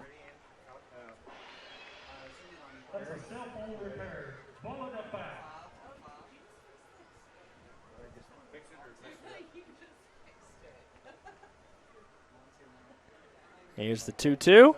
Outside just barely to make the count go full. Good eye from Kisnarich. Here's the payoff pitch. See if he can get on base to start the inning. And he will. That one is high for ball number 4. Kisnarich will take first. And Jacqueline has his 4th walk of the ball game. Rockabillys have had 21 walks in the last 17 innings. In the 7 innings last night, 16 innings, my math is bad. 7 innings last night, 9 innings on Thursday. So between those 16 innings, they have 21 walks. Have 4 walks today through just 3 innings. Quick meeting on the mound. And Einbach's going to trot back behind the dish. Wesley Mann, the catcher, is up to bat. Kisnarich on first. And a big swing and a miss there for Mann.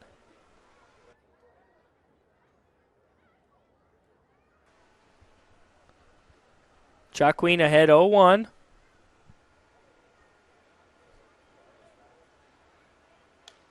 That one's going to be fouled off.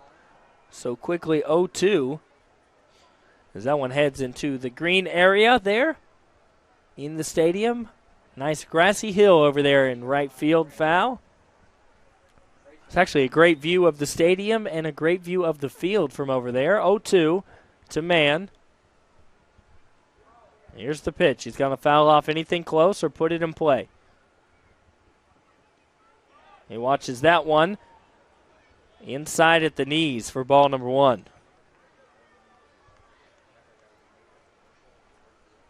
It's a pitch that will strike a lot of guys out. It's one that it's hard to lay off of, especially down 0-2, but just great job there from Mann. Here's the 1-2. He check swings. They say he didn't go as the ball's in the dirt. So 2-2. Kisnarich is at first. Hasn't been getting too big of a lead. Doesn't look like he's going to be active on the base paths. He hasn't attempted a stolen base yet this season. 2-2 is the count. There are no outs. Here's the pitch. And that one's going to be chopped. Bounces foul. So the at-bat continues for Wesley Mann. He's driving up the pitch count. Now at 69 pitches for Jaquin.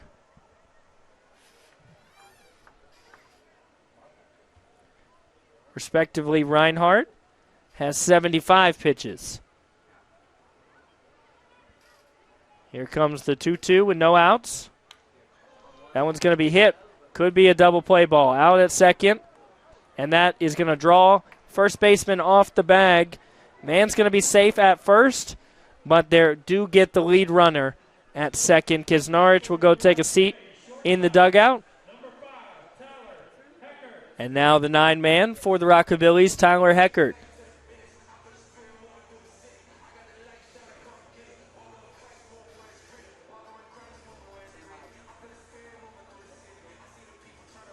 Tyler Heckert goes to the University of Memphis. He's originally from Jolton, Tennessee. So a Tennessee boy through and through, and he's playing for the inaugural season of the Jackson Rockabillys. Here's one out. One's outside, ball number 1. Oh, strike number 1. Spoke a little too soon. I didn't see the strike call and figured it was a little bit outside, but it will be strike number 1. That's Mann there on first. He batted into a fielder's choice. And big swing and a miss from Heckert. So he's quickly down 0-2.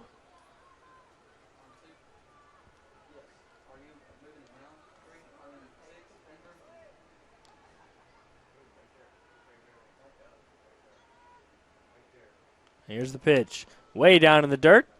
And it's 1-2.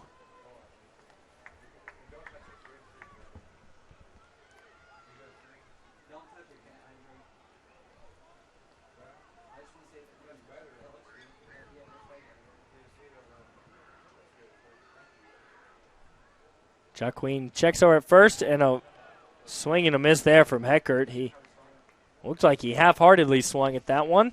Almost like he wanted to hold back, but he was already too much into it. That's a 4 strikeout for Jaquin. And Heckert goes down swinging. Jordan, who's perfect at the plate, will come up to bat. He had a triple in the first that got things going for the Rockabillys.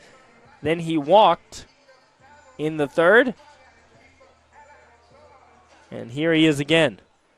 So he faces Jacqueline for the third time. He's got the best of him twice. Here's the pitch. Just a hair outside. Good eye from Jordan.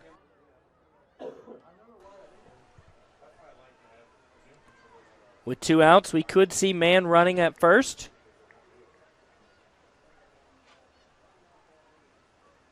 And ball number 2 to Jordan.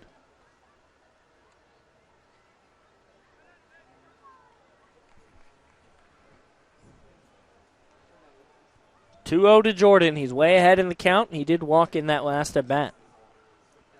Jacqueline may be a bit scared after the monster triple Jordan put up on him on the first inning. And that one's way outside, 3-0. So the Rockabillys could have something going here with 2 outs. They've been very good the last couple nights with 2 outs.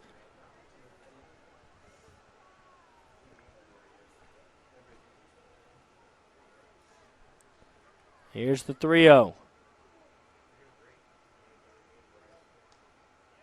Jordan watches strike number 1. It's now 3-1.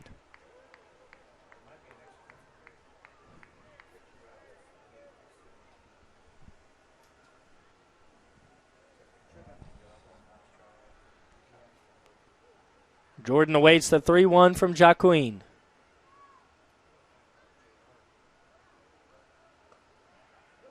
That one outside. Ball number 4. So Jordan will take first. That's going to bring man over to second. 2 runners on here. And that brings up Garrett Bird, who's 1 for 1, has a walk as well.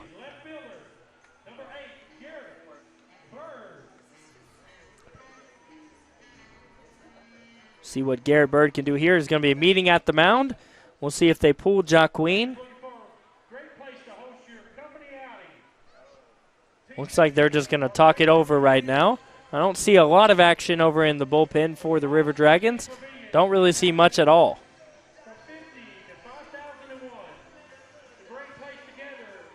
Garrett Bird had that single that drove in Nico Jordan in the first inning. It really got things going. Then he had a walk. The Rockabillys continue just their dominance as far as walking is concerned. 5 walks already in the ball game. Through a little less than 4 innings. But there are 2 outs. Garrett Bird going to see if he can continue the Rockabilly streak with 2 outs and maybe add on here. Jacqueline looks around and looks like he's going to head towards the plate now. That one is inside. Ball number 1.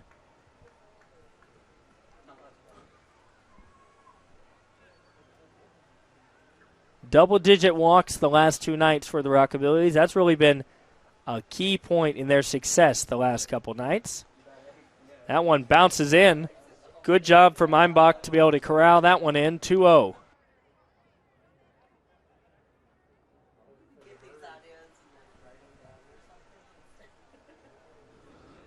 So Bird ahead here, 2-0.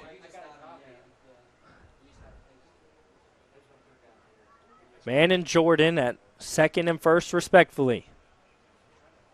Here's the 2-0. Bird almost swung at it, holds back. And it's a check swing, 3-0. So Bird ahead. Jacqueline looks like he may be getting his 5th walk of the ball game. He had trouble in the first.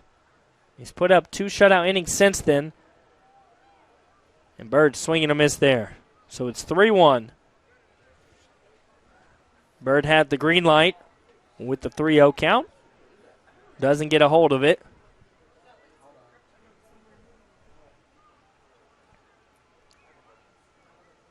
Jacqueline deals. And swing and a miss again. That one was high. Bird didn't get a hold of it. So it's now a full count.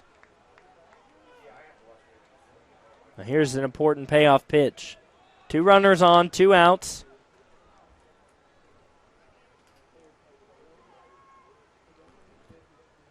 We'll see what Jacqueline does here against Bird. Runners go, of course. That one's going to be lifted out. Looks like it should be playable in left field, and it will be. To end the inning for the Rockabillys, they strand 2 runners, but they still lead it 4-1. We're through 4.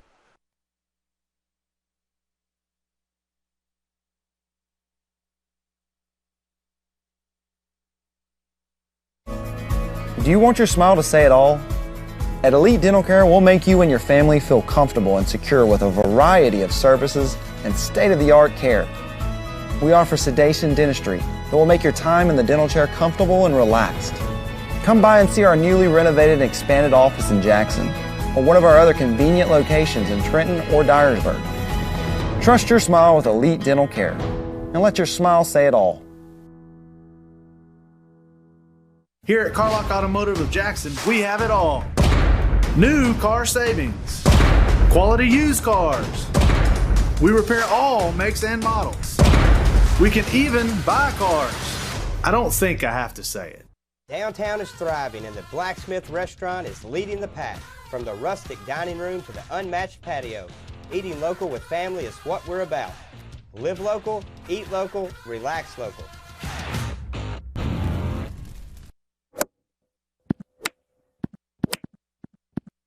Serving the Jackson area for over 20 years. The name you can count on. Carlock Automotive. Carlock Nissan and Carlock Prestige, Van Drive, Jackson.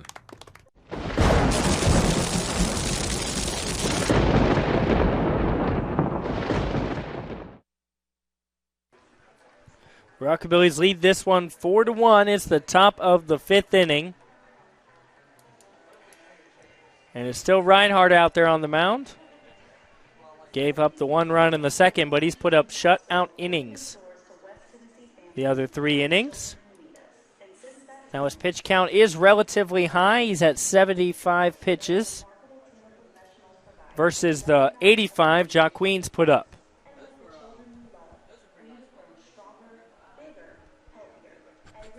So we'll see what the pitch count will be as far as the pitch limit for Reinhardt.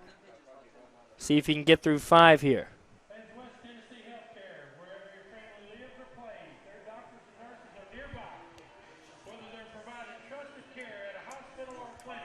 Do it up. It'll be Murillo, who struck out twice to Reinhardt in his 2 plate appearances. Brockmeyer, who pinch hit and struck out. And Heredia, who went 1 for 2.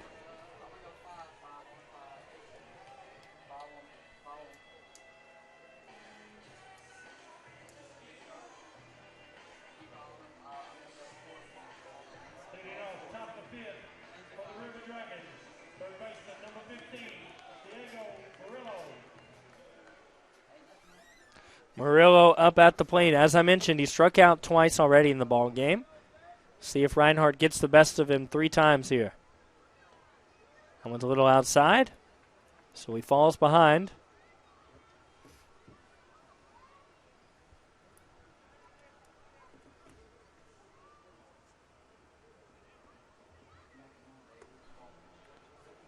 Two and 0.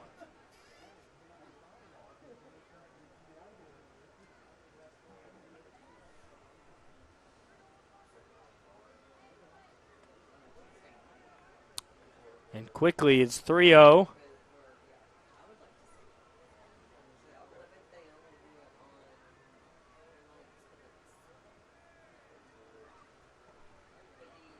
One's in there, finds the zone for strike number 1.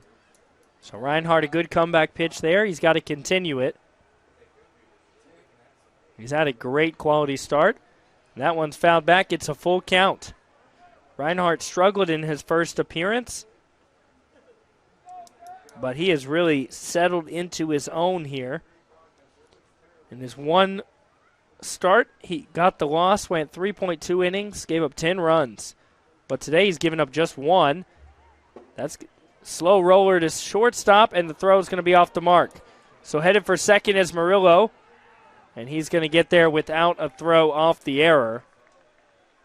So now a runner on second. Reinhardt's had runners in scoring position, though, stranded a few. So we'll see what he can do here. Next up on the River Dragons, designated hitter number 31, The River Dragons 1 for 7 in today's game with runners on. So they have not been able to swing the bat well. With runners in scoring position, they're 0 for 6.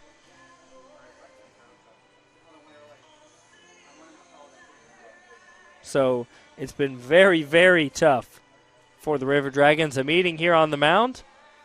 See if they let Reinhardt continue. He looks like he's confident, shaking his head yes.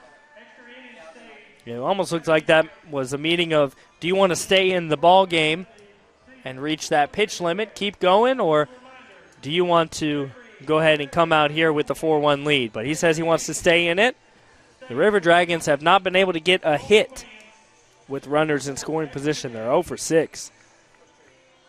They're actually 0 for 3 with the bases loaded, which is a very sad stat if you're a River Dragons fan. But if you're a Rockabillys fan, then you are thrilled to see that stat. Their one run came with a walk with the bases loaded.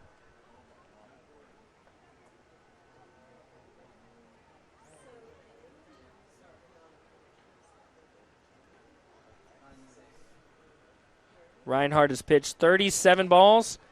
That'll be 38 and 45 strikes. So his strikes way outweigh his balls. He is behind here 2-0.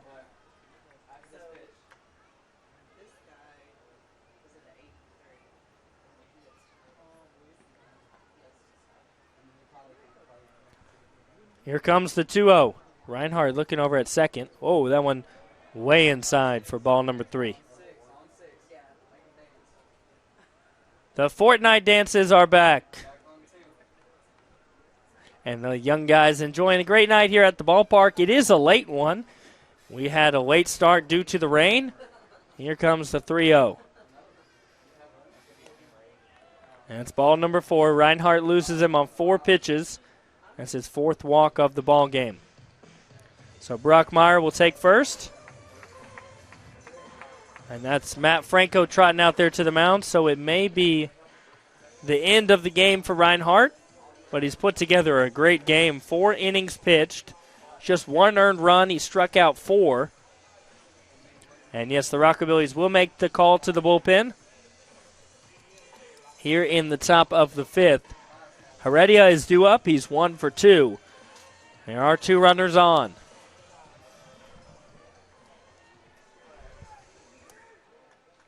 That's number 26 trotting out there to the mound. Give me just a moment. I'll tell you exactly who that is. That's going to be Will Schnepp. He'll be a sophomore at Carleton College. He's a right-hander. He is 6'5", a lot of height for him.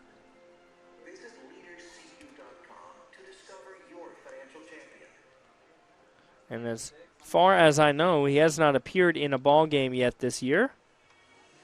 So he comes on here in a crucial moment in the ball game. The Rockabillys lead 4-1. And there are 2 runners on.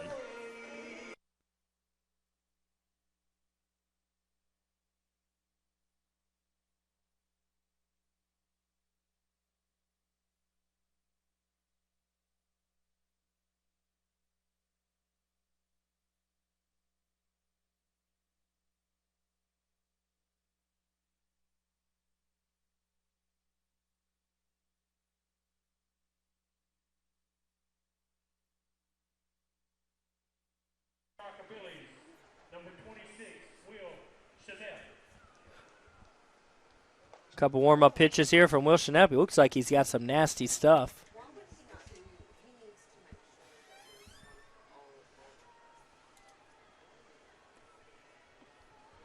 And he's on here trying to provide relief and get the Rockabillys out of this with the lead.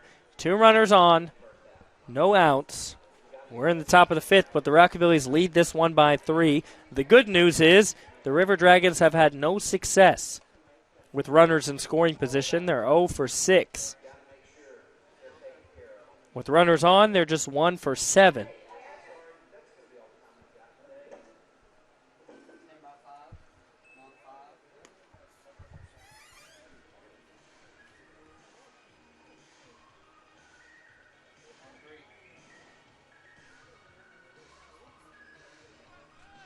So here we go.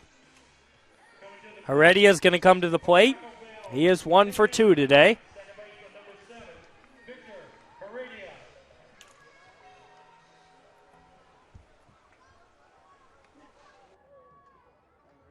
So we'll see Schnepp's first pitch of the season for the Rockabillys.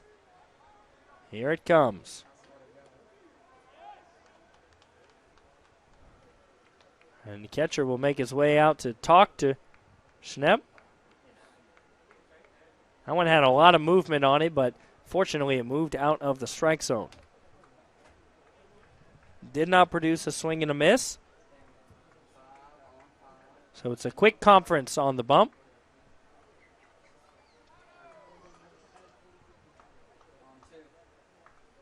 Here comes the 1-0.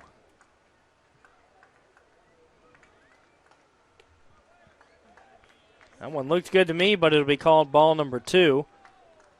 2-0.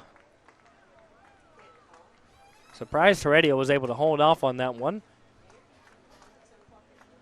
See how Schnepp comes back here. Puts a heater in there right at the bottom of the strike zone for 2-1. You can see that was the fastball. Didn't have any movement on it.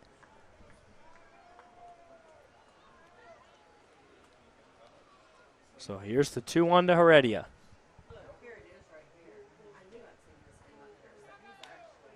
That one's going to be hit right to second base. He dives for it. Able to make the play just in time at second, but that's the only one they're going to get. So Bruckmeyer out at second. He's not the fastest runner. That's 1 out, and runners now on the corners. So Heredia reaches on the fielder's choice. A good play from second baseman McCutcheon. Had to dive to stop the ball. Was able to quickly get up enough to throw the ball to first. To second for the first out. And LaRocco, who's 0 for 2 today, is now at the plate. Double play ball would be huge here. In for strike number 1. There's 1 out. Runners on first and third.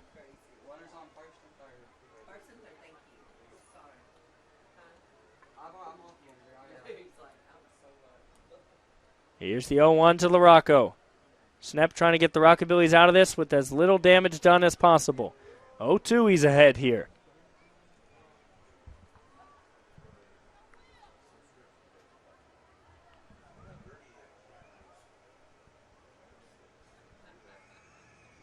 See if Schnepp can get him here on 3 pitches. He deals. That one down to the dirt. Good stop. But Heredia will go ahead and take second off the loose ball. So now runners on second and third. Wesley Mann able to keep it in front of him to prevent a run from scoring, but wasn't able to pick it up in time to throw it over to second. Here's the 1-2 from Schnepp. Big swing and a miss to produce the second out of the inning. A big strikeout there. Schnepp strikes out his first batter of the season, and LaRocco will go take a seat. Now it's Tyler Ambach, who has walked once in the ball game, struck out once. So runners second and third, but Schnepp could get out of this one easily here if he gets an out here. Big swing and a miss. He's ahead, 0-1. Schnepp inherited the 2 runners. He's able to get a ground out. They got the lead runner at second. And big swing and a miss again. Murillo tried to scamper towards home to maybe shake up Schnepp a little bit, but Schnepp, a professional, just dealt that in for the big swing and the miss. He's ahead 0-2 to Tyler Ambach. Strike here would get the Rockabillys out of the inning without giving up a run. Here's the pitch. That one's outside. Ball gets away from him, but the runners weren't prepared, so they won't go anywhere. Rockabillys catch a break.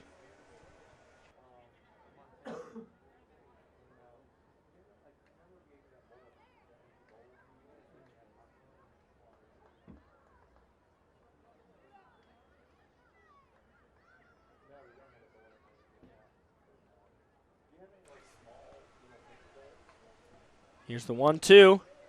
Almost got the call there. 2-2. Catcher man kind of turned around and give a little glance to the umpire. That one was close. Could have gone either way. Umpire decided it should be a ball. So 2-2, 2 outs. Runners on second and third. Here's the pitch. It's a big one. That one gets loose. So a run is going to come around. Murillo will score for the second run for the River Dragons off the wild pitch. And it's now a full count.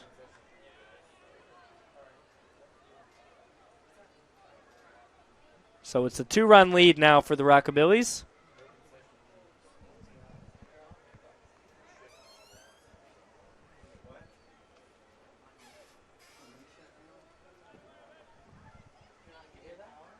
Here's the full count. Big swing and a miss there. Schnepp strikes out 2 to get the Rockabillys out of the inning, but the River Dragons do get one back. It's 4-2.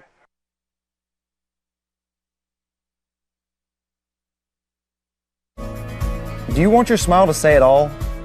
At Elite Dental Care, we'll make you and your family feel comfortable and secure with a variety of services and state-of-the-art care. We offer sedation dentistry that will make your time in the dental chair comfortable and relaxed. Come by and see our newly renovated and expanded office in Jackson or one of our other convenient locations in Trenton or Dyersburg. Trust your smile with Elite Dental Care and let your smile say it all. Here at Carlock Automotive of Jackson, we have it all. New car savings, quality used cars. We repair all makes and models. We can even buy cars.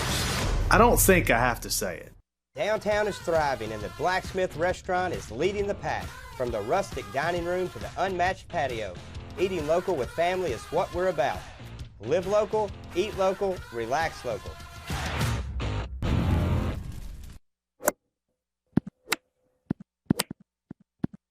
Serving the Jackson area for over 20 years. The name you can count on. Carlock Automotive. Carlock Nissan and Carlock Prestige, Van Drive, Jackson.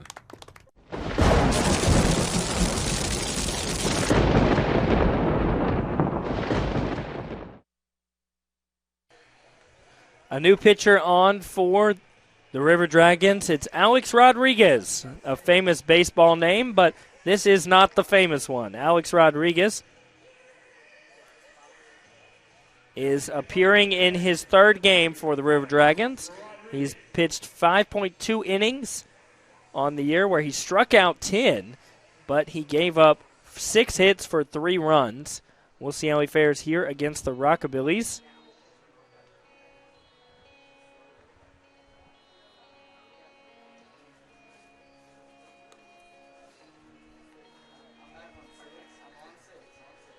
Alex Rodriguez goes to the University of Edwardsville. He's a senior there. He's a right-hander. JR signing a baseball glove there, and I don't think that's his. It doesn't look like it would fit his hands. It's James Denton up at the plate. He has a walk tonight. He's looking to get things going here for the Rockabillys as they would love to get some insurance runs. They're up 4-2. He gets a hold of the first one, but it's foul.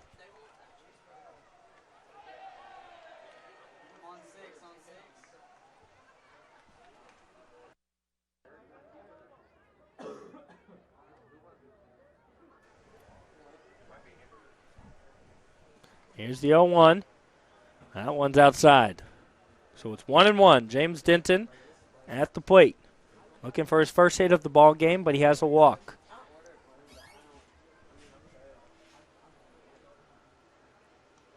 Way inside, almost hit his thigh there. 2-1.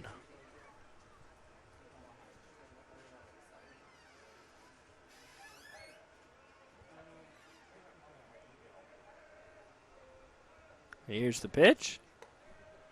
And it's ball number 3. So 3-1, Denton with the good eye. Umpire signaling that pitch was a little bit high. I love when umpires tell you what was wrong with the pitch instead of just saying ball. You know, you actually get a framework for what he's looking for. And that's high again. Ball number 4. So Denton, his second walk of the ball game, the Rockabillys' fifth walk. And now Rudd, who's 1 for 2, will come up to bat.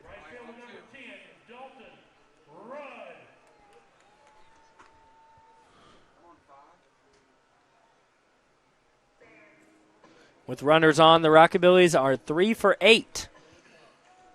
See if they can improve that here.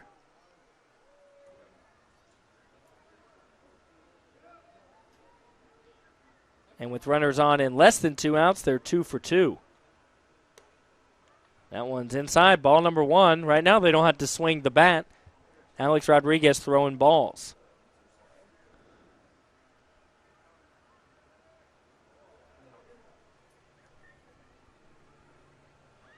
Here's the 1-0.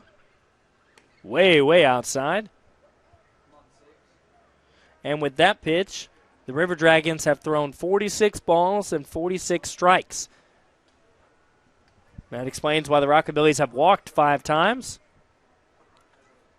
Rudd has an RBI. And he watches strike number 1. 2-1.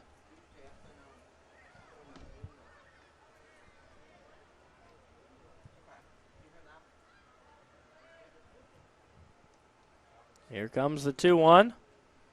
Actually, Rodriguez will step off and get back on the rubber to do it again.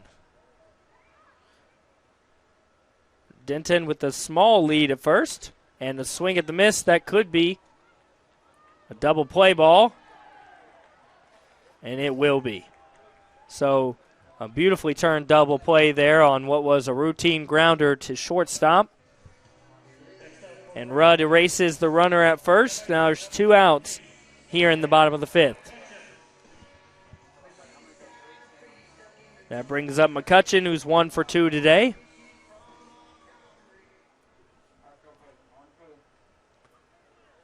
The Missouri State University ball player. Here's his first pitch he sees from Rodriguez. Gets a hold of it. Takes a weird bounce up the middle. Shortstop trying to make a play. And he'll throw it over to first just in time to retire McCutcheon. So Alex Rodriguez comes in, faces the minimum, and we're through 5. Here at Carlock Automotive of Jackson, we have it all. New car savings, quality used cars. We repair all makes and models. We can even buy cars. I don't think I have to say it. Downtown is thriving, and the Blacksmith Restaurant is leading the pack. From the rustic dining room to the unmatched patio, eating local with family is what we're about. Live local, eat local, relax local.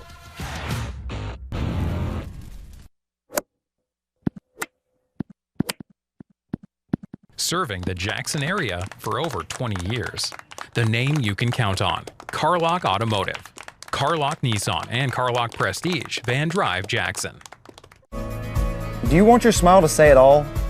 At Elite Dental Care, we'll make you and your family feel comfortable and secure with a variety of services and state-of-the-art care. We offer sedation dentistry that will make your time in the dental chair comfortable and relaxed. Come by and see our newly renovated and expanded office in Jackson, or one of our other convenient locations in Trenton or Dyersburg. Trust your smile with Elite Dental Care, and let your smile say it all.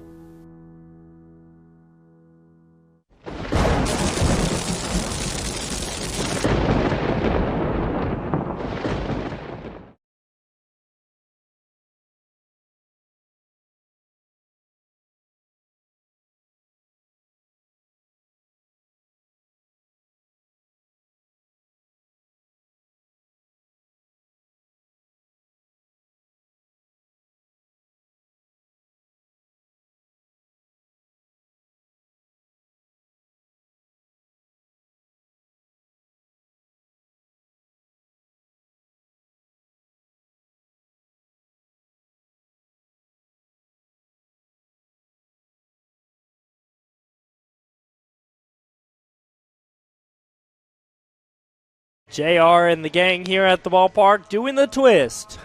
A classic dance. It's going to be Will Schnapp still on the mound. He got the Rockabillys through 1 inning. He struck out 2. Got him out of that mess there at the top of the 5th. Just gave up the 1 run. It wasn't earned as he inherited the runners. Eli Young swings and misses at strike number 1.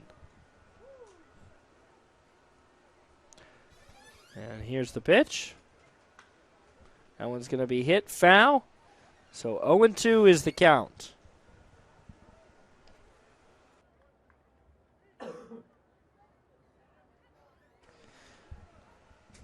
The Rockabillys need 12 more outs to put this game away and complete the sweep over the River Dragons for their 4th straight win. That one's high for ball number 1. The River Dragons are on a 4-game skid. Swing and a miss. Struck him out, and Eli Young will go take a seat. Will Schnepp has 3 strikeouts after facing 4 batters. So what a way to start his season. Came in for the first ball game he's appeared in today, and he struck out 3. He's only faced 4. See what he can do here against Sessing, who's walked in both of his at-bats. Here's the first pitch. He makes him watch strike number 1.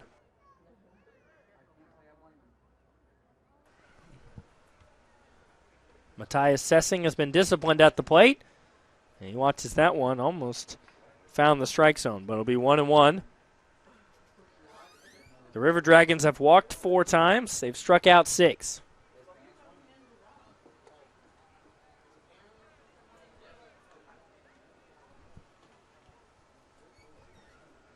That one was a little low, so 2-1 is the count. Schnepp trying to come back. He gets that one to be hit right up the middle. Bare hands from the shortstop and a bullet throw over to first. What a beautiful play there. Heckert caught that one off the high bounce with his bare hand and immediately threw what was just a laser beam over to first. Look at this replay here. Here it comes off the bat from Sessing. Look at this high bounce. Beautiful bare hand grab, and the laser beam caught him by 2 or 3 steps. That's a highlight play right there from Heckert. That's strike number 1. That's one of those plays from Heckert that goes on the scouting report. When people are looking at what you can do, they see beautiful plays like that, and they know that you've got defensive skills. Here's the 0-1. That one's hit way out to left field. Running back, turning at the warning track to retire. The side is 3 up, 3 down. Here in the top of the 6th, the Rockabillys still lead this one by 3. The BallGame Blitz Sports Network by Worthy Road Studios. With over 750,000 views in 2022, we are where you need to advertise. Please subscribe to our Worthy Road Studios YouTube channel and join the other 4,000 subscribers watching local sports, including Union University, USJ, TCA, Jackson Christian, and Peabody. Our multi-camera broadcasts include slow motion instant replay, on-screen scoreboard and graphics, and professional announcers. Thanks to our sponsors who make it all possible. BallGame Blitz Sports Network by Worthy Road Studios, the premier sports broadcast network in West Tennessee. Here at Carlock Automotive of Jackson, we have it all. New car savings, quality used cars. We repair all makes and models. We can even buy cars. I don't think I have to say it. Downtown is thriving, and the Blacksmith Restaurant is leading the pack. From the rustic dining room to the unmatched patio, eating local with family is what we're about. Live local, eat local, relax local.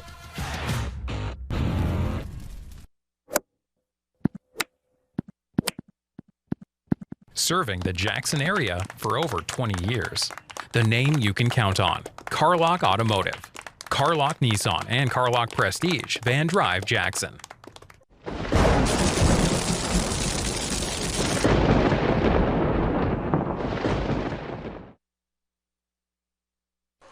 Rockabillys lead this one 4-2 here in the bottom of the 6th. They're 9 outs away from completing the sweep over the River Dragons, but they'd like to add on, make it a little bit more comfortable of a lead. Alex Rodriguez on the mound. He finished out that last inning. Looks like a game of toss here on the deck. And people always say kids are always on their phone, but that adult there staring at the phone as the kids having a good time here at the ballpark.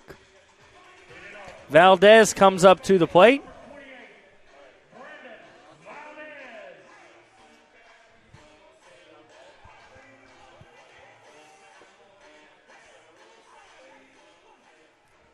Valdez struck out in his first 2 at-bats, looking to change the tide a little bit here. You'll see the first pitch from Rodriguez. Way outside, ball number 1.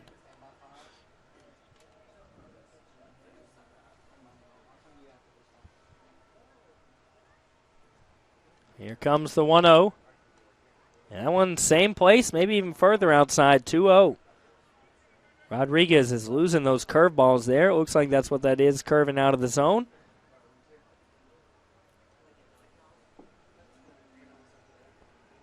Well, here's the 2-0. That one's hit straight up, right behind second base in center field, and that'll be out number 1. So Valdez is retired on 3 pitches. And that's going to bring up Kisnarich, who's walked in the ball game.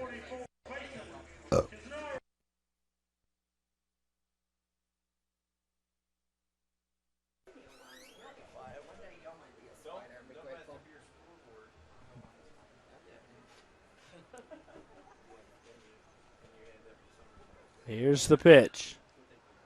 That one bounces through all the way back to the backstop. Fortunately for the Rockabillys, no runners were on, so nobody will move up off the wild pitch, but it's 1-0.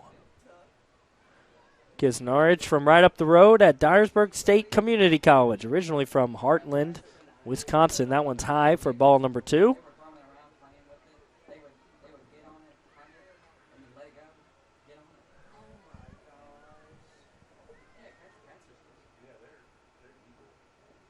Here's the 2-0. High for ball number 3. Kisnarich is going to force Rodriguez to throw a strike. Rodriguez has walked 1.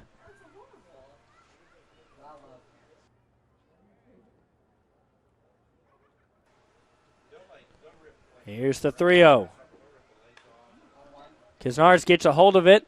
Third baseman able to make the play, but it's close at first. They're going to say Kisnarich is out. So that's 2 outs now here in the bottom of the 6th. There's a shot of the dugout. Tyler Smith, the hometown kid who pitched phenomenally last night, gave up just 2 runs. Pitched great in the home opener as well for the season. He got the win last night. When your team puts up 15 runs, you're probably going to get the win. He got the win, though, off the mound. And here's the pitch. Right in there for strike number 1.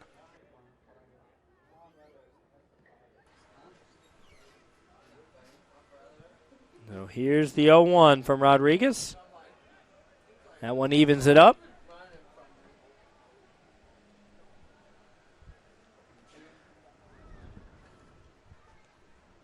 And Wesley Mann also goes to Dyersburg State Community College. And he chased after that one, 1-2.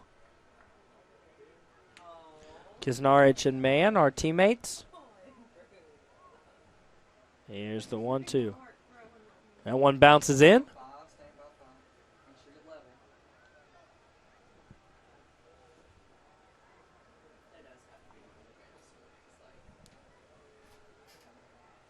Here's the 2-2. 2 outs. Mann gets a hold of that one, gives it a ride out to center, but it will be out number 3 here in the inning, and the Rockabillys are retired. 3 up, 3 down. Another goose egg on the scoreboard. We're headed to the 7th inning. Do you want your smile to say it all? At Elite Dental Care, we'll make you and your family feel comfortable and secure with a variety of services and state-of-the-art care. We offer sedation dentistry that will make your time in the dental chair comfortable and relaxed. Come by and see our newly renovated and expanded office in Jackson, or one of our other convenient locations in Trenton or Dyersburg. Trust your smile with Elite Dental Care, and let your smile say it all.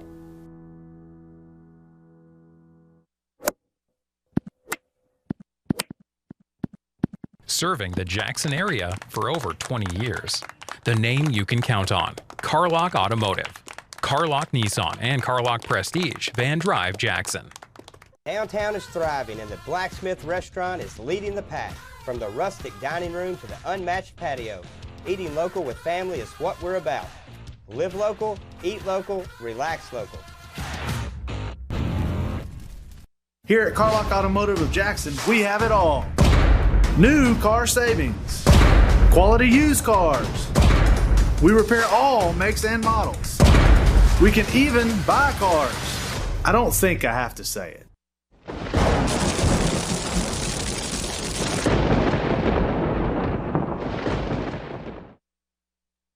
Baby Goats will be at the ballpark tomorrow night, every Tuesday and Sunday. They've got whatever you want to call them, the kids, the Baby Goats, all the same thing, but they'll be here at the ballpark, and Will Schnepp.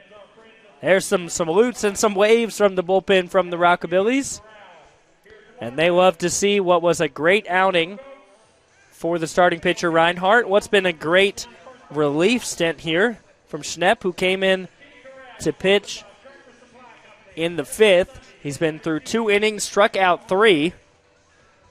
He gave up the 1 run, but it was inherited base runners, so it won't count against his ERA. This is actually his first appearance here today. We'll see if he can get through the 7th, maybe if he pitched the 8th as well. Depends on probably how quickly this inning is. He got through 2 with just 24 pitches. Here's the first one. That one's outside.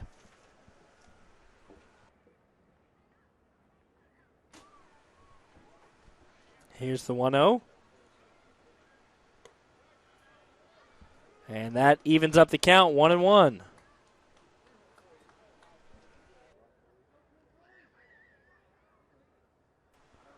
It's our view at the plate. He's walked once. He shows bunt. Doesn't pull it back in time for strike number 2.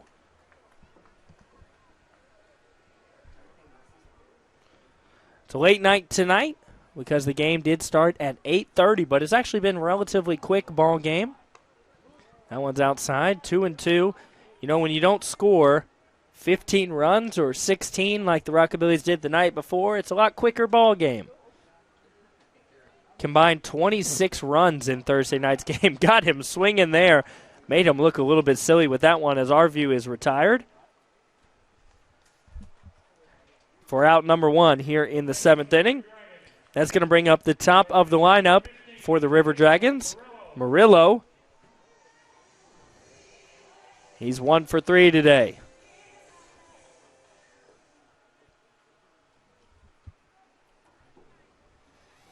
Two hours into the ball game here. That one bounces.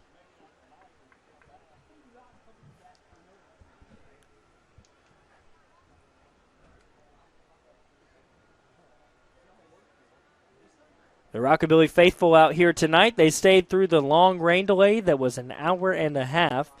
And they're here enjoying a late night at the ballpark and what is right now a lead for the Rockabillys. 1-1 is the count. Murillo struck out twice. And that one's foul, out of play. 1-2.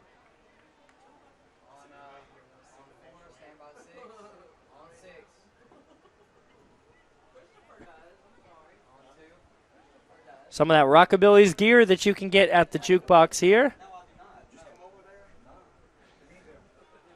1-2 the count. That one's outside. It's an even count.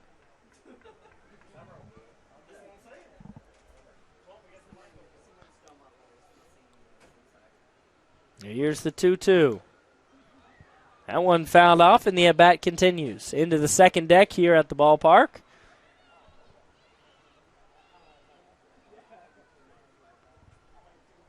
Schnepp eyeing his 5th strikeout of the ball game and what would be Murillo's 3rd.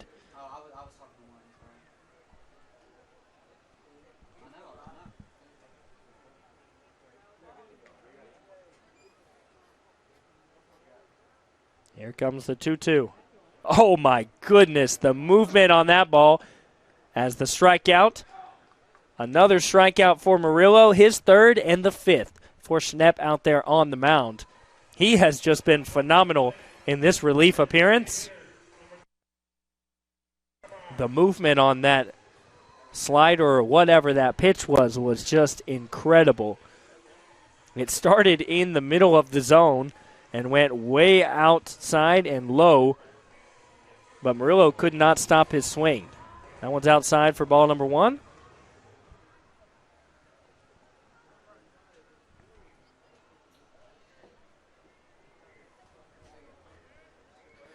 Brockmeyer's up to bat. He's walked once and struck out once.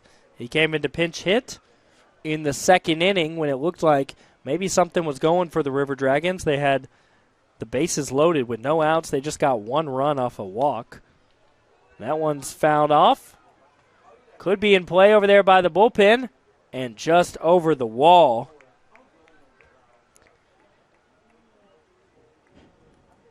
Right fielder Rudd gave chase, slammed up against that metal fence right there by the bullpen for the River Dragons, but it was just a couple feet off the wall and in the bullpen. So 2-1 now the count. That movement was crazy on that one. 3-1. I lost my words there because of that pitch, but Brockmeyer was not fooled. He watched it. 3-1. There's 2 outs. Brockmeyer hits that one right up the middle, and it'll be through the gap for a single. So Brockmeyer gets his first hit of the ball game, and just the 3rd hit for the River Dragons.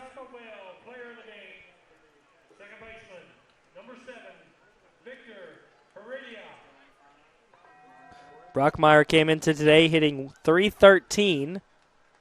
He's 1 for 2 today. And Heredia, who's 1 for 3, comes up to bat with 2 outs here. The River Dragons are 0 for 5 with 2 outs. Well, now they're 1 for 6 after Brockmeyer single.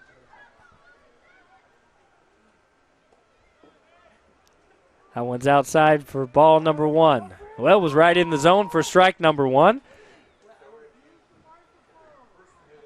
As I'm commentating here, I'm being recruited to sing Take Me Out to the Ball Game, which I politely declined. Here's the 0-1, and a big swing and a miss for strike number 2. Some inaudible shouts here from the ballpark. And the runner goes. That one's outside.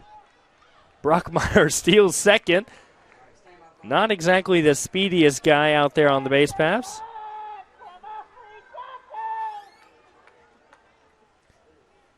Brockmeyer does have 2 stolen bases now on the season after that one. 1-2 is the count to Heredia.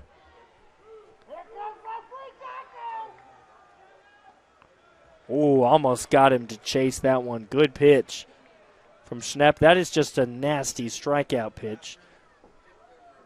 Heredia did not give chase.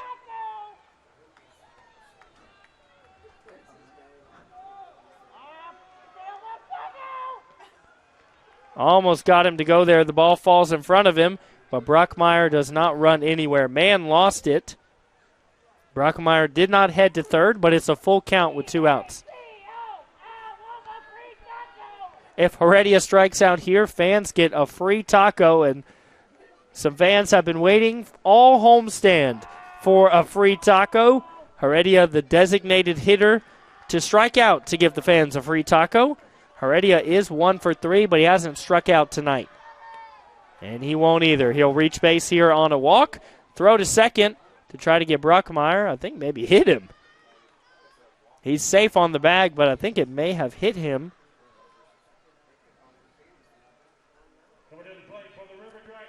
So the inning does continue here. Schnepp gives up his first walk of his Prospect League career.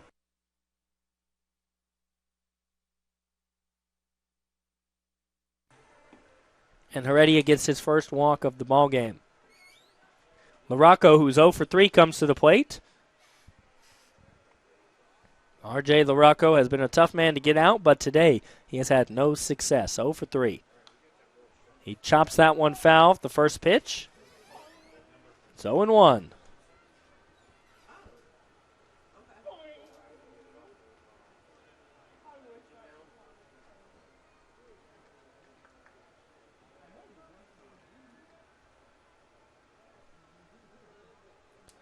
Here's the 0-1. Schnepp trying to get out of a little bit of a mess here with 2 outs. 2 runners on. That one's in the dirt. So it's 1-1. It's Brockmeyer, who's not super fast there on second, and Heredia on first.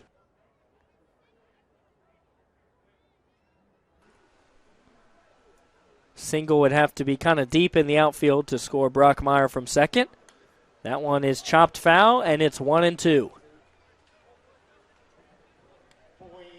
Foul ball earlier hit a TV here at the ballpark.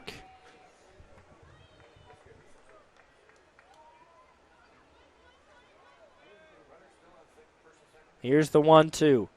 Runners still on first and second. Brockmeyer's there at second, Heredia at first. 2 outs. And that one's outside, makes it an even count.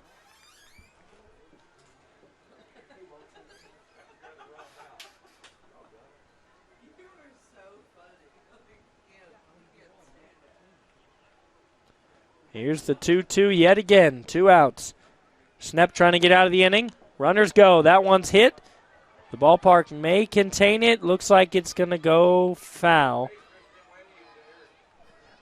And the fans all scrambling for that one.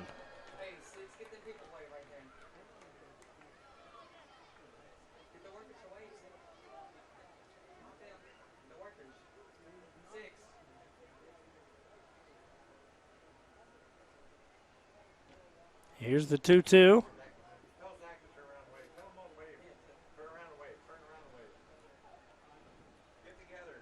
Rocco's 0 for 3. He struck out once in the ball game.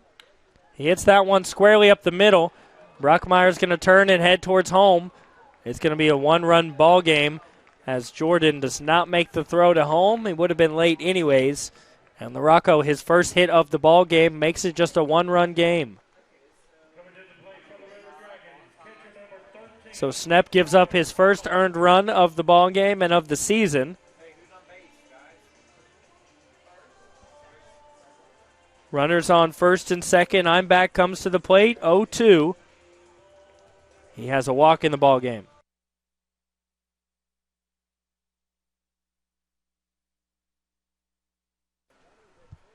So it's a fresh count.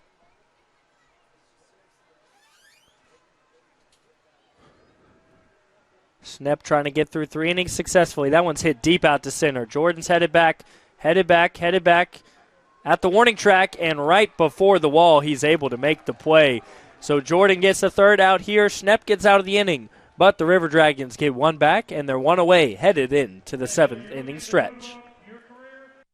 The BallGame Blitz Sports Network by Worthy Road Studios. With over 750,000 views in 2022, we are where you need to advertise. Please subscribe to our Worthy Road Studios YouTube channel and join the other 4,000 subscribers watching local sports, including Union University, USJ, TCA, Jackson Christian, and Peabody. Our multi-camera broadcasts include slow motion instant replay, on-screen scoreboard and graphics, and professional announcers. Thanks to our sponsors who make it all possible. BallGame Blitz Sports Network by Worthy Road Studios, the premier sports broadcast network in West Tennessee.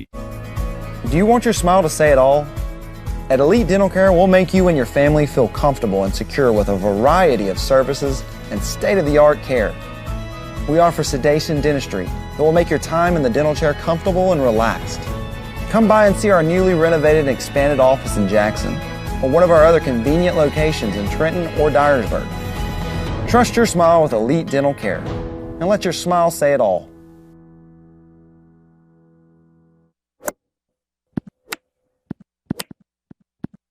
Serving the Jackson area for over 20 years. The name you can count on. Carlock Automotive. Carlock Nissan and Carlock Prestige, Van Drive, Jackson. Downtown is thriving and the Blacksmith restaurant is leading the pack. From the rustic dining room to the unmatched patio, eating local with family is what we're about. Live local, eat local, relax local.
Heckert's at the plate. That one's ball number 2. So 2-0. Heckert has struck out twice in the ball game. He's looking for his first hit. He hits that one, but it bounces right over the head of the shortstop. Took just an unfriendly bounce, and Heckert will reach. He's headed to second. He's going to get there with some smart base running, and the fans love that one. So he's now in scoring position. And they've got something going here for the Rockabillys in the bottom of the 7th. They lead by just 1 run. Now Nico Jordan, who's had a perfect day at the plate, he had a triple to start off the ball game. He's had 2 walks since then. So the Rockabillys looking to put something together here. Could be a good time to play some small ball. Jordan is hot at the plate, so you probably don't want him to sacrifice bunt, but he's got some speed. You can see third base coming in a little bit, anticipating what could possibly be that, but Jordan hits it deep out to center. Is it going to be playable? No, he's going to turn, watch it go off the wall. So Jordan to second. Heckert will come home to add another run for the Rockabillys, and they answer right back. It's 5-3. Nico Jordan, a great day at the plate. A triple, a double, and 2 walks. He's got an RBI now.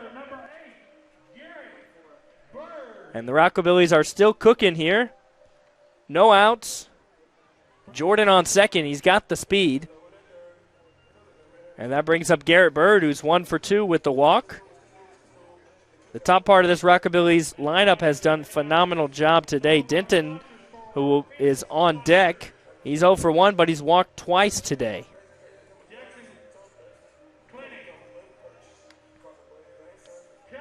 And the Rockabillys, with runners in scoring position, are now 4 for 6. With runners on, they're 4 for 10. So really just phenomenal numbers from the Rockabillys with runners on, and we've seen that the last 2 nights as well. They put up 15 runs last night, 16 on Thursday. 36 the last 3 nights here. The Rockabillys could get 1 or 2 more here in the bottom of the 7th. Garrett Bird is at the plate. He's got an RBI already, and he watches ball number 1 bounce in.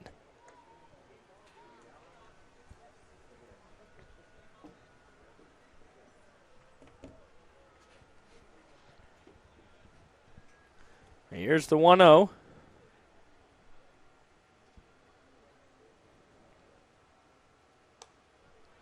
And that one outside. Oh, it gives him the call. 1-1.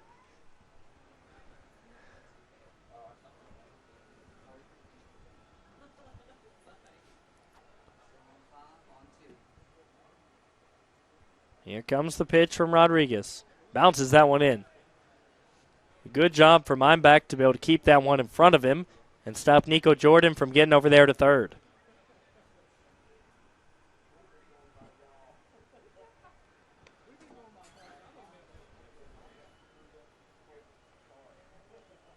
Two 2-1 is the count.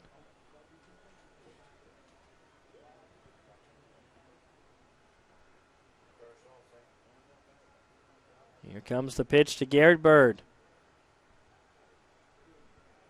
They turn, but nobody's there to catch a throw over to second. Jordan just kind of walks back. Alex Rodriguez tried to keep him honest, but there was no play to be made at second. Shortstop and second baseman actually quite a bit away from the bag. Here comes the pitch home, and it is high for ball number 3. So Garrett Bird now way ahead. He's already walked once today. The Rockabillys have walked 6 times.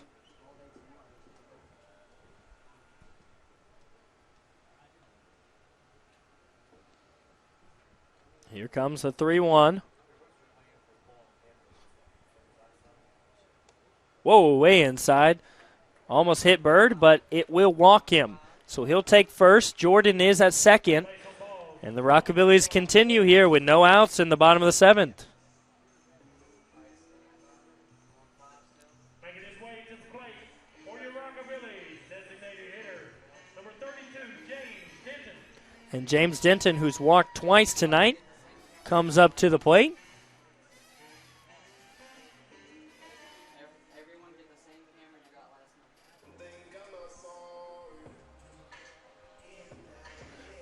The Rockabillys 3-5. The River Dragons 4-5, but the Rockabillys win tonight. They'll have their 4th win in a row. The River Dragons are calling to the pin. That's going to be it for Alex Rodriguez.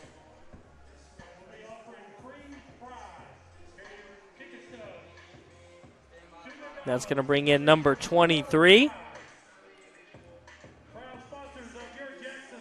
So that's going to be Kaylin Reardon.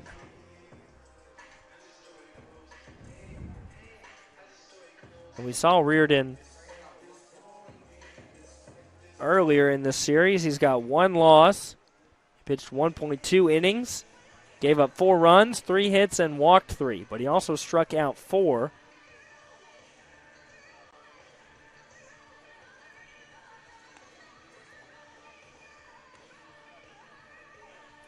Now pitching for the River Dragons, number 29, KJ Patz.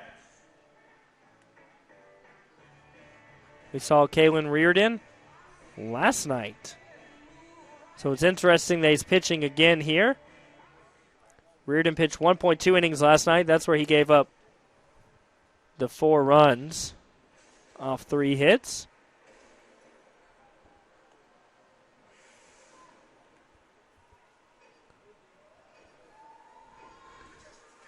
He came in to relieve the starter yesterday. And you can see he has that interesting submarine style of pitching. There are 2 on for the Rockabillys.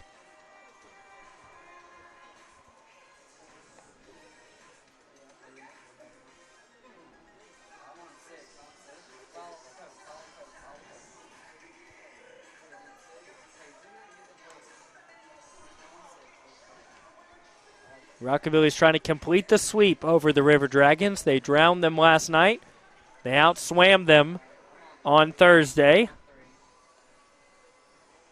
16-10 Thursday, 15-2 last night. It's going to be James Denton at the plate. We mentioned that he walked twice. He has not got a hit yet tonight. But with runners in scoring position, Rockabillys are 4 for 6, and with runners on, they're 4 for 10. So they're batting 400 with runners on, batting .667 with runners in scoring position. Nico Jordan is in scoring position at second. Here comes the first pitch. That one is fouled off to the left.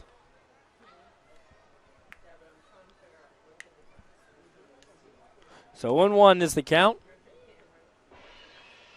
So cell phone repair, foul ball.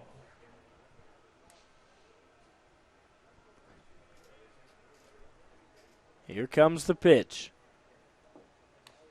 Denton gets a hold of it, but he fouls it straight back. It's now 0-2.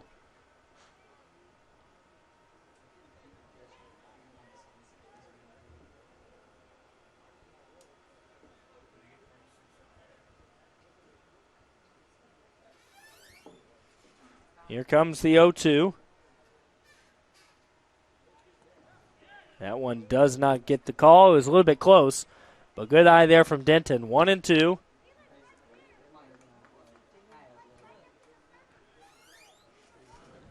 Reardon faced 8 batters the other day. It did not go well for him, and that one is fouled back by Denton. So he lets the at-bat continue. Rockabillys already got 1 insurance run here in the bottom of the 7th. If they play it right, they could get 1 or a few more. There are no outs. And here's the 1-2 to Denton. That one way down in the dirt.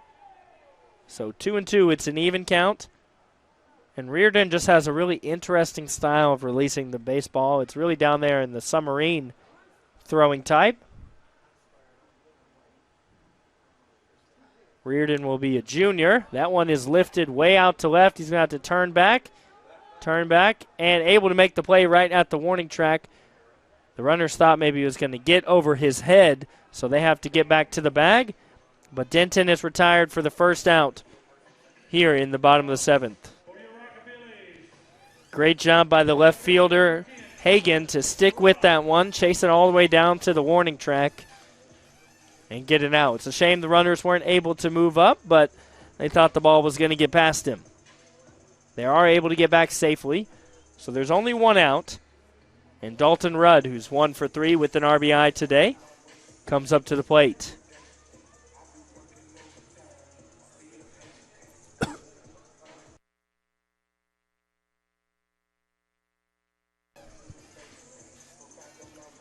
The Rockabillys are in the middle of a 7-game homestand. This is game number 5.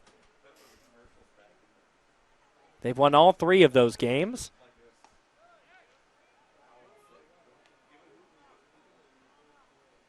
The last 3 games, that is. 2 against the River Dragons, 1 against the Thrillbillies. They split the series. They've already won the series against the River Dragons.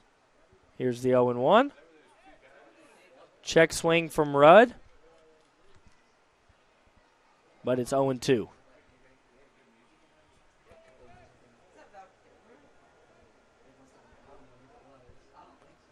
Here's the 0-2. Runner still on first and second. There's one out. Rudd watches ball number 1.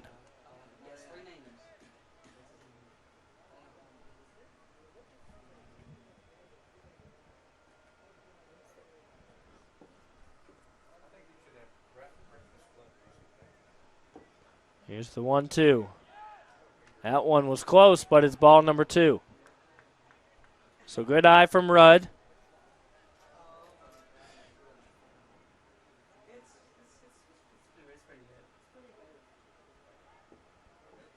Here's the 2-2.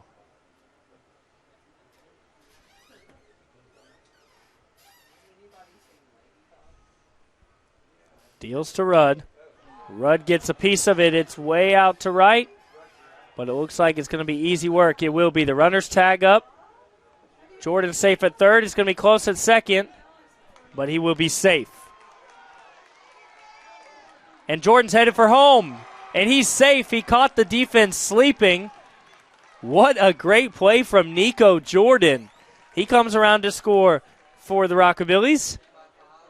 So there's 2 outs, but Nico Jordan makes the most of that situation with a close play at second. And it's 6-3. So the Rockabillys get 2 here in the bottom of the 7th. So Bird close at second after he tagged up at first. Here you can see the play. So Denton flied out to right. Here's the throw to second. It's close. Denton dove in there, and you can see Jordan's headed for home, and he was able to score. So Jordan able to come around to score, tagging up from second. He comes all the way to home because the River Dragons, they're arguing something here. The manager to the umpire. Here's that replay. So you see safe at second as he scrambles back. Jordan's headed for home. The throw's way off the mark, and Jordan slides in. What a high IQ play there from Nico Jordan to come around to score.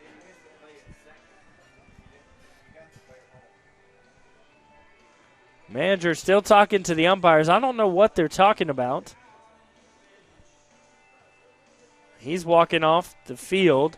The 2 umpires are now conversing over there by first base.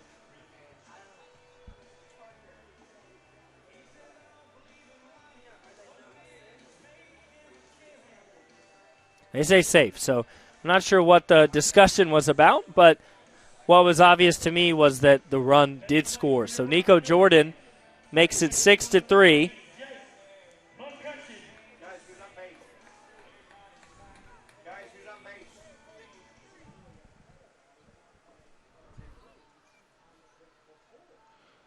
Birds at second. There's 2 outs. Jake McCutcheon, who's 1 for 3 with 2 RBIs, is at the plate. He watches strike number 1. I guess it's 5-3.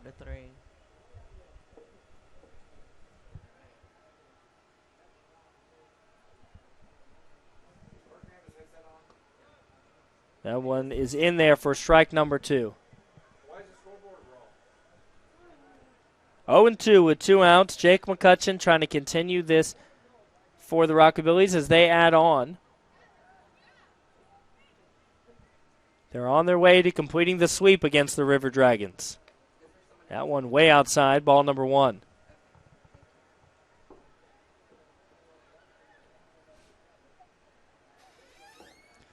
So they ruled Nico Jordan scoring as an error on the shortstop. And strike number 3 got him looking. So out of the inning, but the Rockabillys add on 2 in the bottom of the 7th. They're 6 innings away from completing this one and completing the sweep.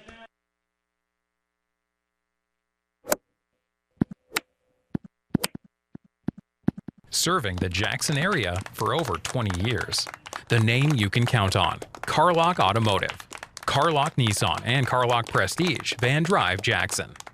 Downtown is thriving and the Blacksmith Restaurant is leading the pack. From the rustic dining room to the unmatched patio, eating local with family is what we're about. Live local, eat local, relax local. Do you want your smile to say it all? At Elite Dental Care, we'll make you and your family feel comfortable and secure with a variety of services and state-of-the-art care. We offer sedation dentistry that will make your time in the dental chair comfortable and relaxed. Come by and see our newly renovated and expanded office in Jackson or one of our other convenient locations in Trenton or Dyersburg. Trust your smile with Elite Dental Care and let your smile say it all.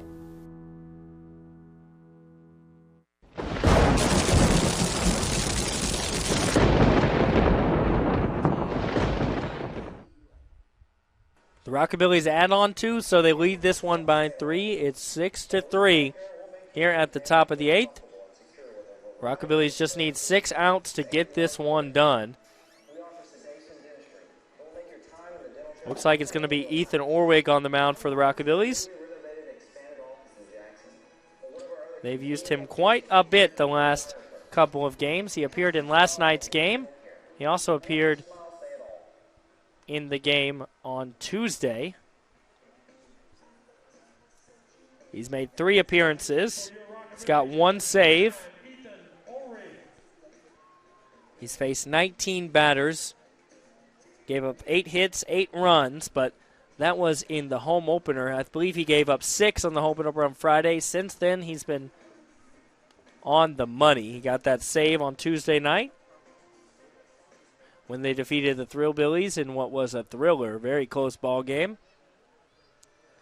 Here tonight, he's trying to get the last couple outs of the ball game. I believe if he gets a smooth inning here, he'll stay in for the 9th inning. 16-ounce Coca-Cola products and Dasani water, hamburgers and hot dogs, each item $2 every. But he pitched last night. He also pitched on Tuesday. The win over the Thrillbillies 5-4. Rockabillys have played the Thrillbillies 4 times. And this is the 3rd game in a row against the River Dragons. Now tomorrow and Monday, assuming the weather allows the game to happen, the Rockabillys will face the O'Fallon Hoots in a 2-game series. Then they'll head down to Cape to play the Catfish, who have just been on fire. Then they'll play the Alton River Dragons again. One's outside for ball number 1. So after Monday's game, the Rockabillys will be on the road for a week. They'll play 5 games. And ball number 2.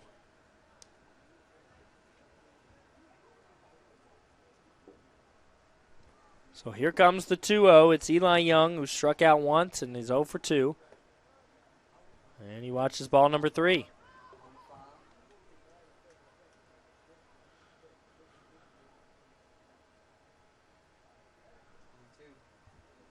Here's the pitch, the 3-0.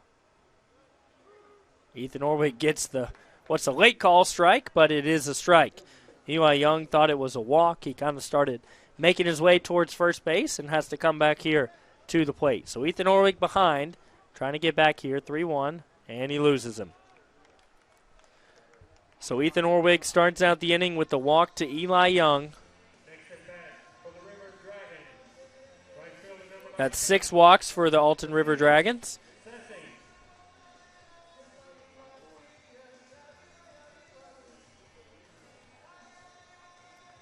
And it's Matthias Sessing at the plate. He has a walk in the ball game. He's 0 for 1. You'd love a double play ball here. So go ahead and erase that runner. It's a good pitch there, and he gets the call.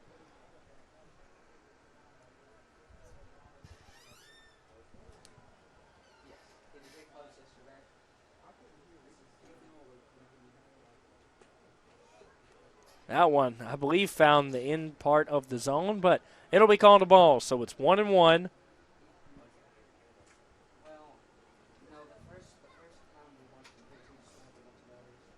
Here's the 1-1. Down there at the bottom of the zone, he got that call in the last at-bat. Doesn't get the call here. It's 2-1.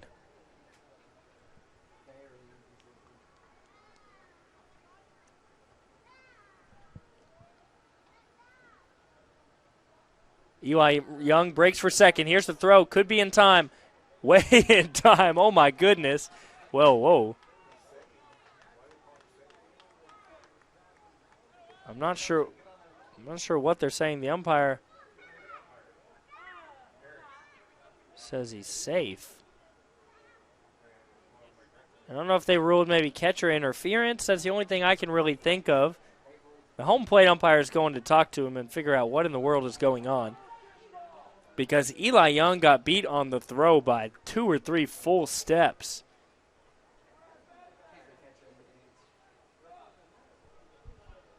Interference. So it's got to be catcher interference, because they say that interference was the call. Eli Young is ruled safe at second. I can't believe what else would be the call for interference. 2-2 is the count. Eli Young ruled safe there at second. And now the count's gone full. So when it looks like the Rockabillys had gotten Eli Young off the base paths, he is safe at second. He was beaten by a couple steps, so you hate to see that being erased. Just a bullet throw the man was able to throw. And Ethan Orwig walks Sessing. So first 2 batters find their way to the base paths on a walk. And we'll have a meeting here at the mound. Not exactly what the Rockabillys wanted to see when they just added 2 runs onto the lead to come out and walk the first 2 batters. Ethan Orwig did pitch last night, so he could just have some fatigue. See if he can settle in here. Looks like they're going to keep him in the ball game. There is some movement in the Rockabillys bullpen. They're warming up.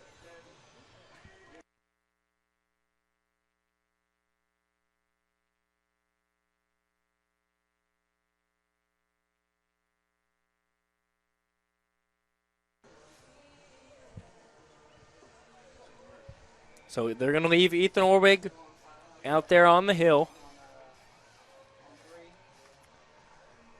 Ethan's going to now face Hagan, who's 0 for 3. So a good batter to get here. You do have a 3-run lead, but you don't want to cut into that too much. You want to try to get out of this here with as little damage done as possible. You do have a runner in scoring position, 2 on, with no outs. So realistically, you may have to trade a run or 2 for some outs. See what Ethan Orwig can do here. A strikeout would be huge. Quick pitch. And that one's called for strike number 1. Must have crossed the plate in the strike zone and continued to curve out. So Ethan Orwig finally ahead here, 0-1. Here comes the pitch. That one's down in the dirt. Runners move up. So they're both in scoring position. Second and third. Now the good news is the Alton River Dragons 1 for 11 with runners in scoring position today. Just 2 for 12 with runners on. So they haven't seen a lot of success at the plate. They have 4 hits. Here's the 1-1. Down in the dirt. It's a pass ball. And the wild pitch is going to score a run. So the River Dragons get one back.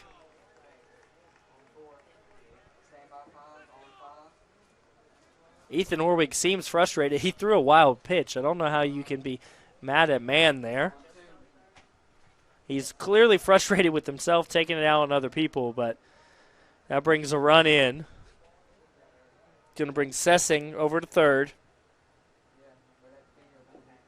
It's Bryce Zupan pinch hitting. 2-1 is the count.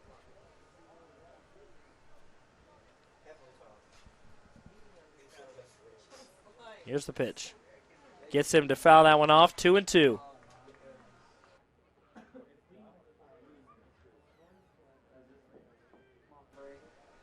Two and two. There's no outs. Some damage has already been done. The River Dragons get one back, but the Rockabillys still lead by 2 runs.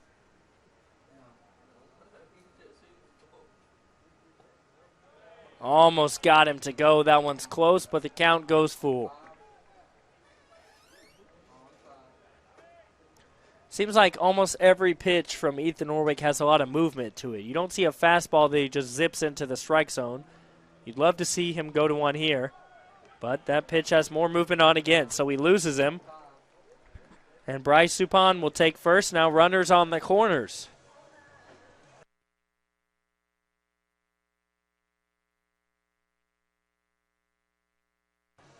There's no outs, runners on the corners, so Bryce Zupan, who came in to pinch hit, will take first. Arview, who's 0 for 2, and has a walk, is at the plate. He watches ball number 1. Zupan probably going to try to steal second here.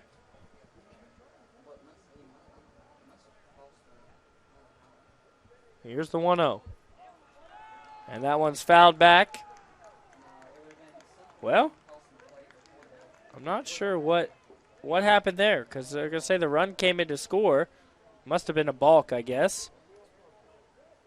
I don't know how it's a balk without when he came to the plate.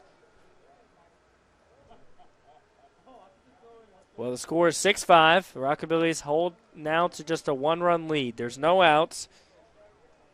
Zupan's on second. Arview's at the plate. He lays down the bunt, but pops it up. And back into the stands. 1-1 is the count.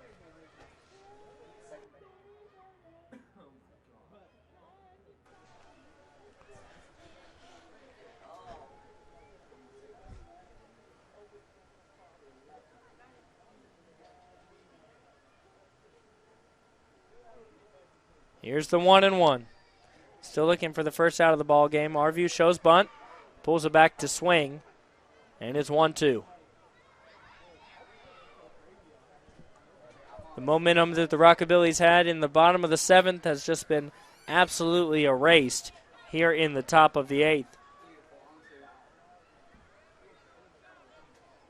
Here's the 1-2. Orwig needs a strikeout here. And the ball gets loose. So Zupan will move over to third. It looks like they're going to leave Orwig in. There is movement over there in the bullpen for the Rockabillys, but you wonder if it's going to be too late. If you give up the lead or even fall behind here, then you make a pitching change. You wonder why you didn't do it sooner.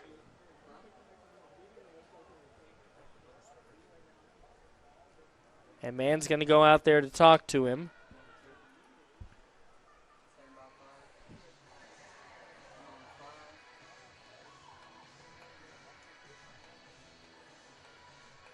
And it doesn't look like they're calling to the bullpen yet. There's somebody warming up out there.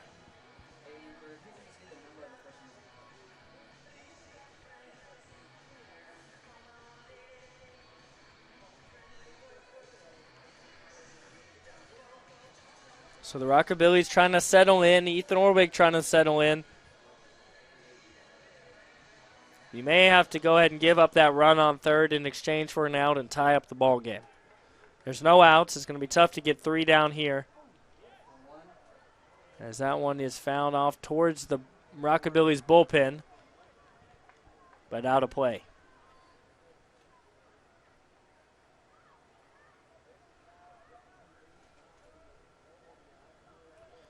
Looks like the Rockabillys had all the momentum when they got 2 there in the 7th, and that one's hit through. So it's going to be a tie ball game.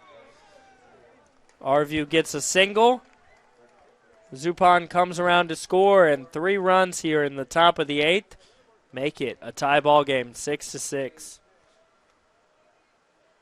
Now batting for the River Dragons, third baseman number 15, Diego Murillo. Now it's back to the top of the lineup. Diego Murillo, who's 1 for 4 today. And that one's hit super far, but luckily foul to the right. If Murillo's able to straighten that one out, that one's gone, and it's going to be a 2-run lead for the River Dragons. Rockabillys trying to complete the sweep, but now the ball game's tied. Here's the 0-1. And it's way inside. Even count, 1-1. I think number 30, Will Ripple is going to come in for a new pitcher. Here, steal at second. It should be in time. And he got him this time. As long as there's no catcher interference, a bullet throw from Mann over to second. So it's 1 out. The runner's erased. Now you've got to go and get the hitter here. Warming up in the bullpen for the Rockabillys, number 30, Will Rapole from Houston Christian University. And hopefully Orbig comes back here and we don't need him. Here's that replay. See a good pitch, check swing, and look at that throw by a mile. Easily got him. Easily. So 2-2 is the count. Orwig needs to settle in, get Murillo here. There'd be 2 outs. Then you trust the offense in the bottom of the 8th. That one's hit right over Ethan Orwig's head. Second baseman comes on to make the play, but the throw's going to be late. It just took a really weird bounce because Ethan Orwig gave chase. The second baseman, Machado, wasn't able to come in and make the play as quickly as possible. So that's just an unfortunate series of events there. And the runner's back on. Murillo's on first. Now it's Brockmeyer, who's 1 for 2. You would love a double play ball here, have some momentum to go into the bottom of the 8th. That one's low for ball number 1.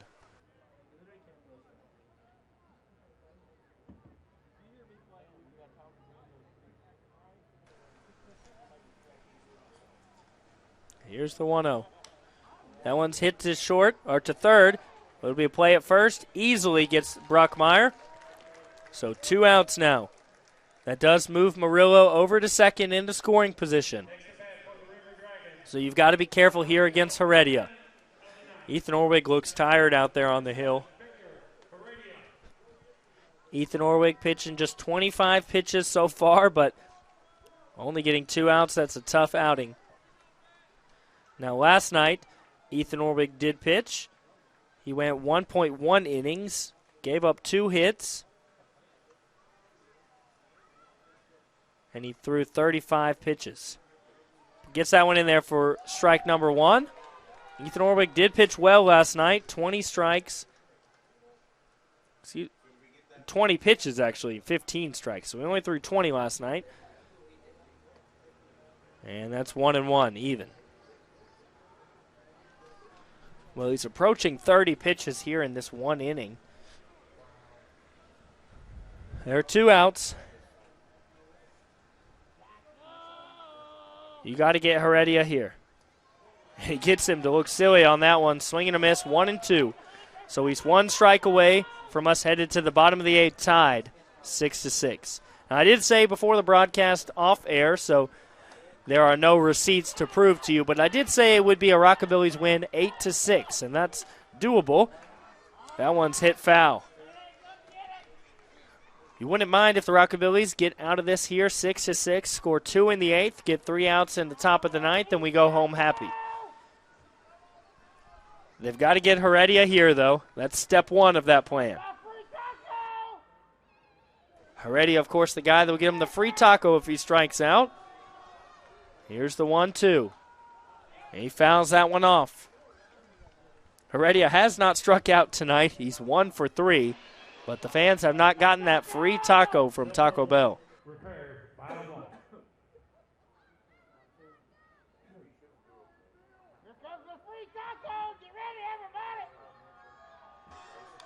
And fouled again, right back to the same space. Back to the Happy Hiller Sky Deck here at the ballpark. Does your cell phone need CPR? Cell phone repair, 7 Stonebridge Boulevard. 1-2. Ethan Ulrich will do it again, trying to get that payoff pitch for Heredia. That one curves in, no play at third. Third baseman wasn't even near the bag. So Murillo able to advance over to third.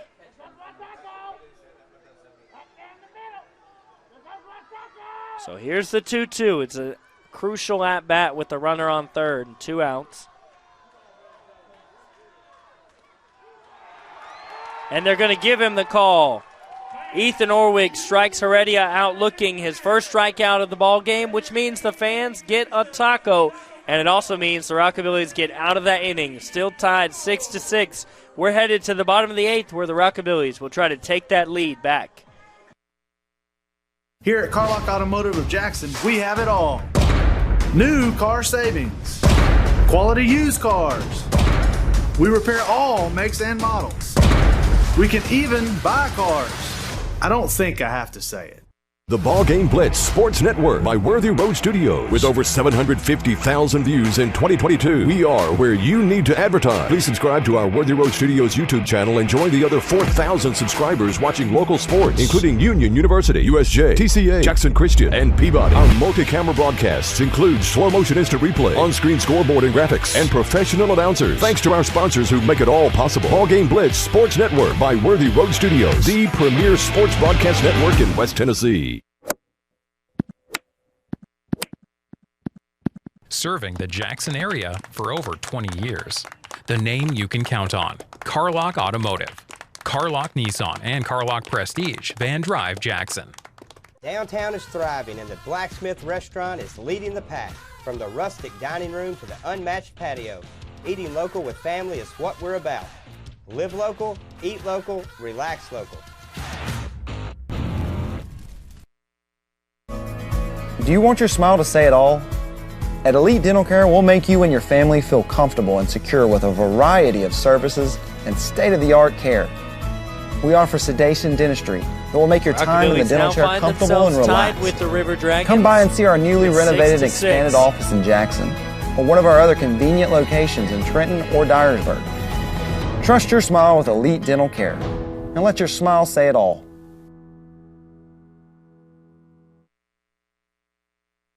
You're back on. Do you want your smile to say it all? Mound. At Elite Dental Care, we'll make you and your family. Valdez as the Rockabillys trying to get this lead back. Actually, Valdez will be pinch hit for. It's going to be Griffin Cameron. Cameron had 3 walks last night, 2 RBIs. He's batting .333 on the season. He's ahead 1-0 in the count here. The Rockabillys trying to get that lead back, starting with the pinch hitter. And now he's ahead 2-0.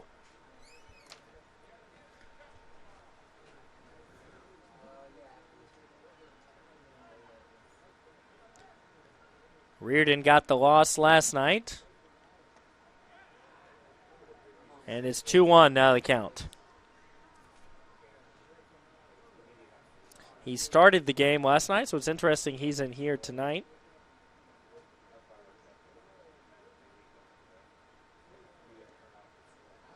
And it's now 3-1.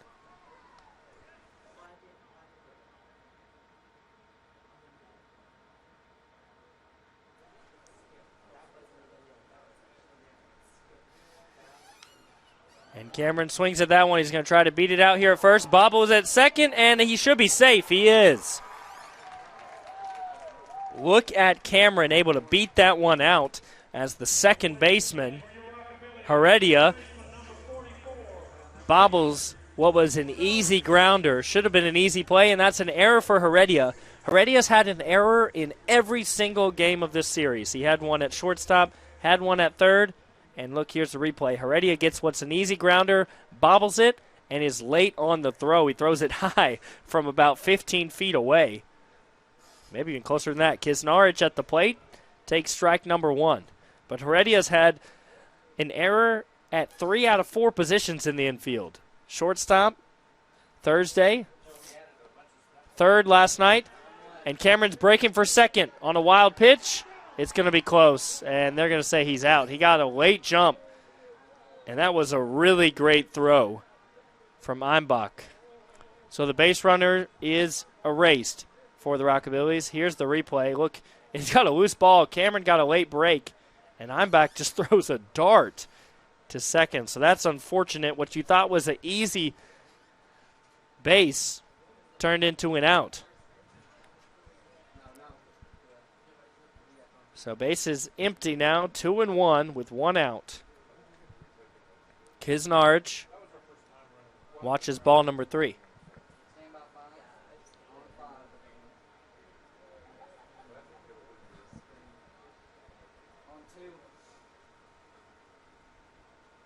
Here's the 3-1. Way inside. So that's a walk to Kisnarich. That's a new base runner for the Rockabillys. But there is 1 out. Cameron was erased trying to steal second off what looked like a wild pitch. I mean, it was a wild pitch, but it didn't bounce very far. And Eimbach just able to throw a bullet to second.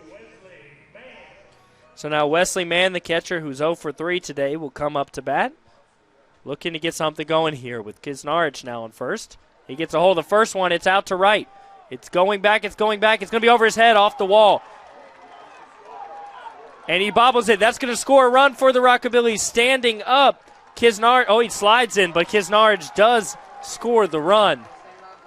And the Rockabillys take the lead back. It's 7-6 off the double from Wesley Mann. What a time to have your first hit of the ball game as he gives the Rockabillys the lead back here. They're back in business as they're going for the sweep over the River Dragons. They're 3 outs away. They'd love to add some insurance runs here in the bottom of the 8th. I told before the game the team here at Worthy Roads, 8-6 was my prediction. The Rockabillys win, and I'll be very proud if the Rockabillys get this one 8-6. My director, Christopher, says I did. He's given me the validation check here. But the game's not about me. It's about the Rockabillys taking home the win. I should have said it on the broadcast because there will always be doubters if they don't have that thing recorded. But Aiden Hamilton at the plate. He hits that one over to third, or to first. First baseman bobbles it, but he's able to make the play for out number 2. So Wesley Mann over to third. Make some noise. Your leadoff batter, center fielder number 18, Nico. So 2 outs now. Reardon still on the mound, and it's Nico Jordan who has been absolutely impeccable at the plate. A triple in the first, 2 walks, then a double to add on for the Rockabillys there in the 7th. And they're going to intentionally walk him. I would too. So Nico Jordan looks like he'll have a perfect day at the plate. 3 walks, a double, and a triple. You can't ask for much more than that. That's going to bring up Garrett Bird, who's 1 for 2 with the walk as well. Actually, Garrett Bird has 2 walks today, and he's 1 for 2, so it's like you pick your poison here. You walk Jordan, but Bird's also been hot at the plate. So runners now on the corners with 2 outs. They might be trying to set up a play at second as well. See what Garrett Bird can do here. Here comes the pitch. He gets a swing at that one, but it's foul down the third base line.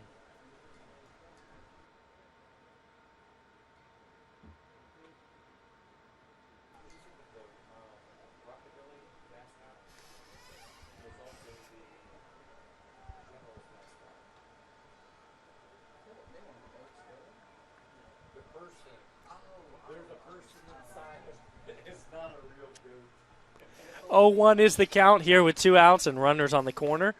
Reardon taking his time, but that one's going to be deposited into center field. Ladies and gentlemen, it's 8-6 Rockabillys. 2 outs here in the bottom of the 8th. Runners on first and second.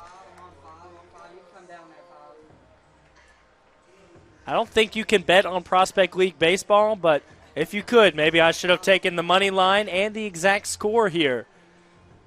It's 2 outs. Rockabillys, of course, still have an opportunity to add on here.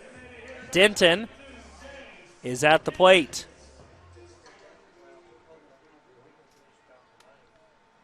Denton has 2 walks today. And he hits that one deep out to left field. It should be playable. And the left fielder will grab it. 8-6 to end the 8th inning here. The Rockabillys 3 outs away from getting the sweep over the River Dragons. They quickly get 2 runs back and take back this lead. They are just rolling offensively.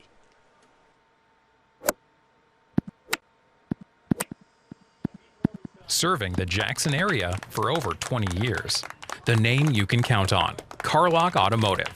Carlock Nissan and Carlock Prestige, Van Drive, Jackson. Downtown is thriving and the Blacksmith Restaurant is leading the pack. From the rustic dining room to the unmatched patio, eating local with family is what we're about. Live local, eat local, relax local.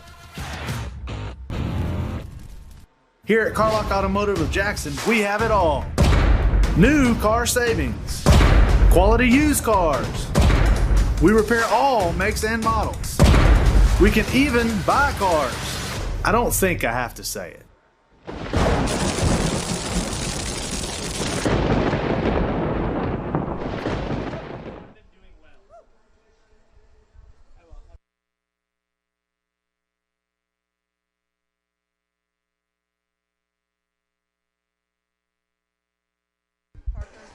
The Rockabillys looking to close out the game here.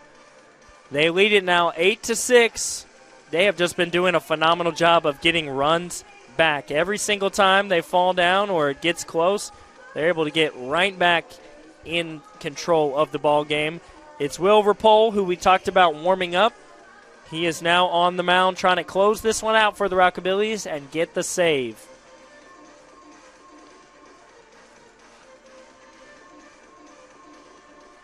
Will Rapole has appeared in 2 games. He started 1. He's had a little bit of a rough start to the season, but he's looking to smooth things out here to finish out this ball game.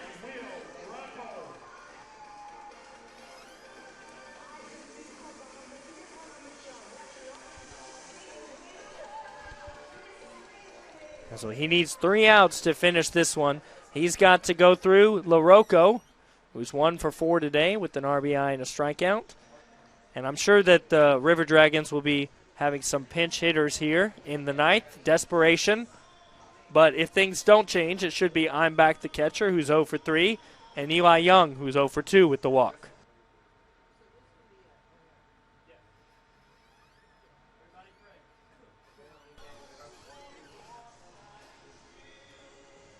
Rapole will get some warm-up pitches here on the mound. And he's wrapped it up as the ball gets loose into center field. That'll delay the start here for a moment.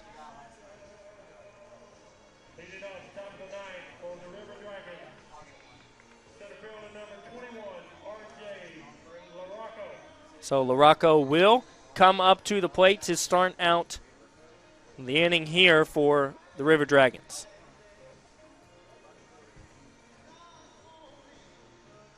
Actually, that's a pinch hitter. That's going to be Charlie Burton, number 21. He fouls that one straight back for strike number 1. It's actually RJ LaRocco. Charlie is not with them anymore. So it is LaRocco, and I got my numbers mixed up. The roster says one thing, but it is LaRocco, number 21. So that one's down for ball number 1. It's an even count.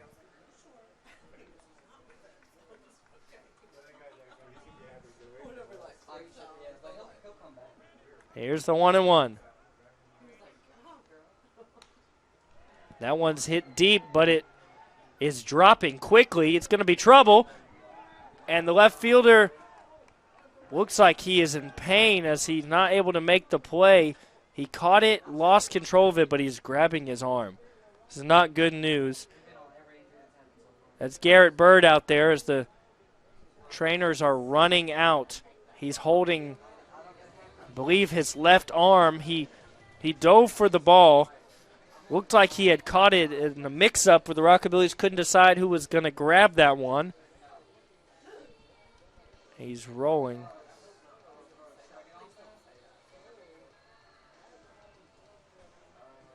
He's putting a little bit of pressure on it.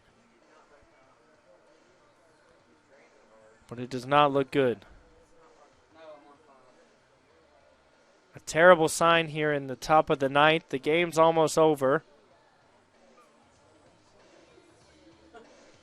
And you hate to see anybody going down. Bird out there and left. Tried to make what would have been an incredible play. Put his body on the line. And they're taking their time out there.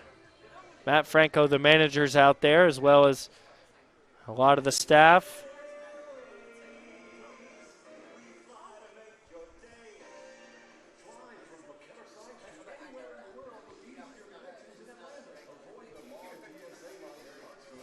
Garrett Bird's had a great day today.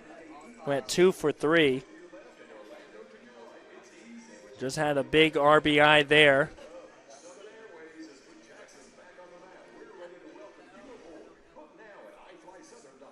But he looks like he's in bad pain. He's able to stand to his feet. Takes his hat back. You don't believe he's going to stay in the game, but he's moving both arms, which is a great sign. He's going to take his glove, make his way back to the dugout. And they're clapping here in the Hub City.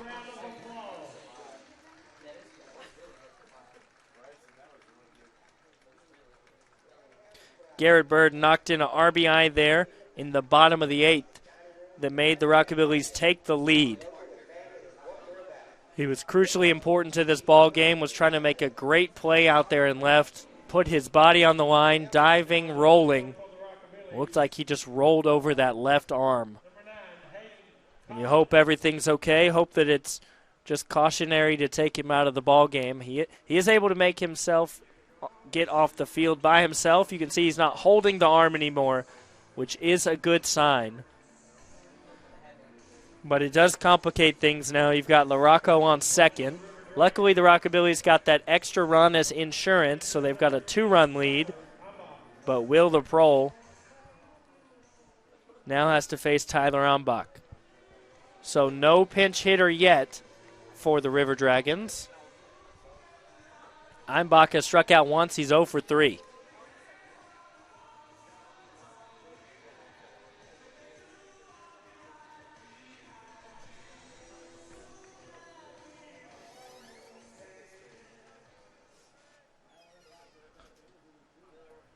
So here comes the first pitch to Umbach.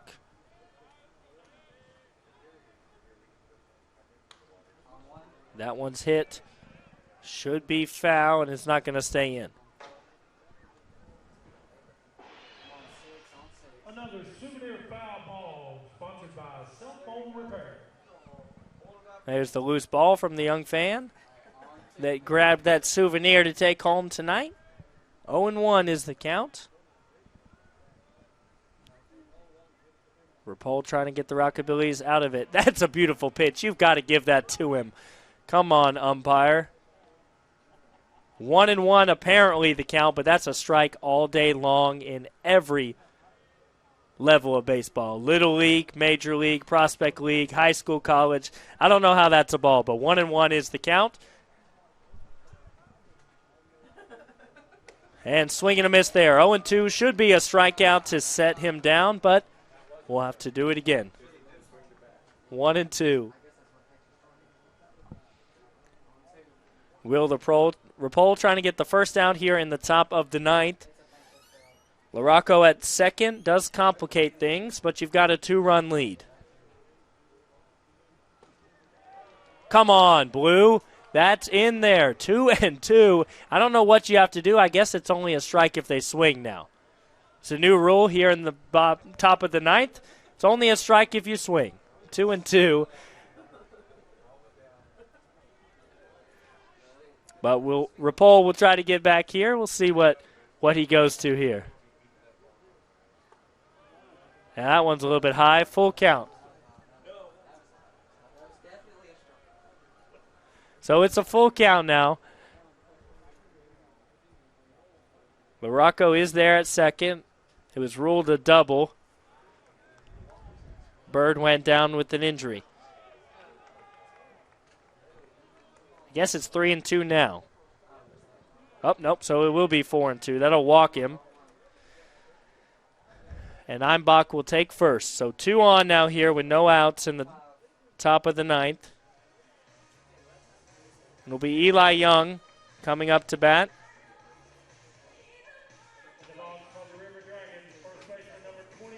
He's 0-2. He's walked once tonight. Rapol's got to settle in here and get an out. There's a big swing and a miss. So he's ahead 0-1.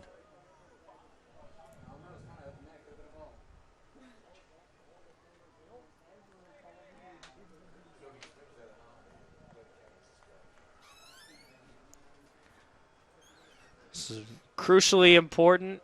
Top of the ninth here. The Rockabillys don't want to have to go out and try to get another one. That one's fouled. Look at the pop off that bunt. 0-2 now the count, so Eli Young won't be able to bunt here. If he bunts it foul with 2 strikes, that's an out.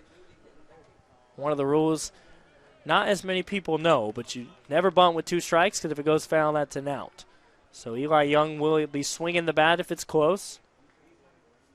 Here's the 0-2. Rapol, did he get him to go? Yep, and Eli Young will be headed out to the dugout. A big strikeout for Will Rapol for out number 1 here in the top of the ninth. Rockabillys 2 outs away, 2 runners on, first and second.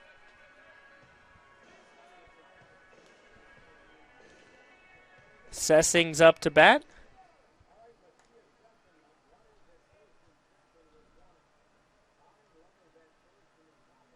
Sessing's 0-1 with 3 walks tonight. And he chops that one back foul. 0-1. So Will Rapol jumps out ahead again.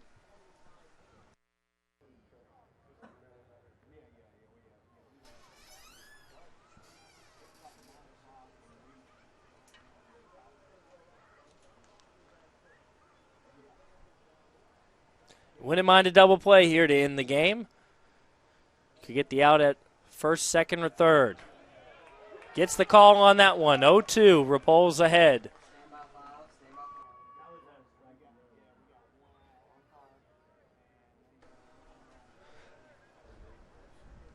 Rapol might try to go away here to try to get Sessing to chase. We'll see what he does. Maybe a curveball here or a slider. That one did drop. Got him to go. Yep, that's out number 2. Sessing can't believe it. He thought he checked the swing. He did not check the swing. Newsflash, 2 outs here. Rapol with 2 strikeouts now. Came back after giving up a double to LaRocco. Then he walked Einbach.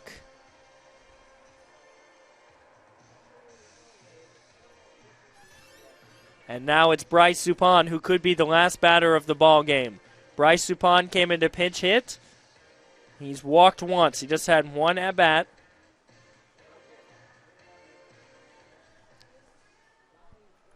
And we'll see how Rapol approaches this one. Runners on first and second. It's the top of the ninth inning.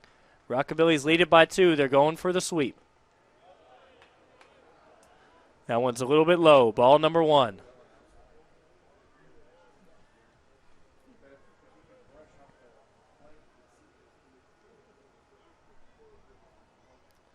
So Rapol behind this at bat, 1-0. Gets back into it there, 1-1.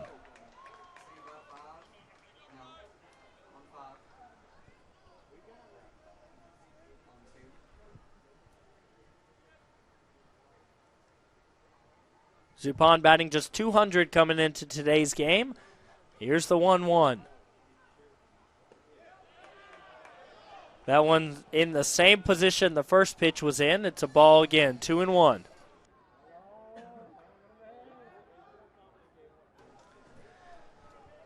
Rapol tried to get him to chase, going back to the same position. Did not get Zupan to swing. Here's the 2-1. Gets him to hit that one foul, and 1 strike away. This is at the time that the fans should rise to their feet. They've stayed for the long haul. First pitch was scheduled at 7. First pitch was at 8:30. It's 11:46. 1 strike away. Can Will Rapole get Zupan here? 2-2, 2 outs. Runners on first and second. Fans are clapping. They want to end it here. They want to end it here. Here comes the pitch from Rapole. Just outside. 3-2. Zupan almost gave chase, so now it's a full count.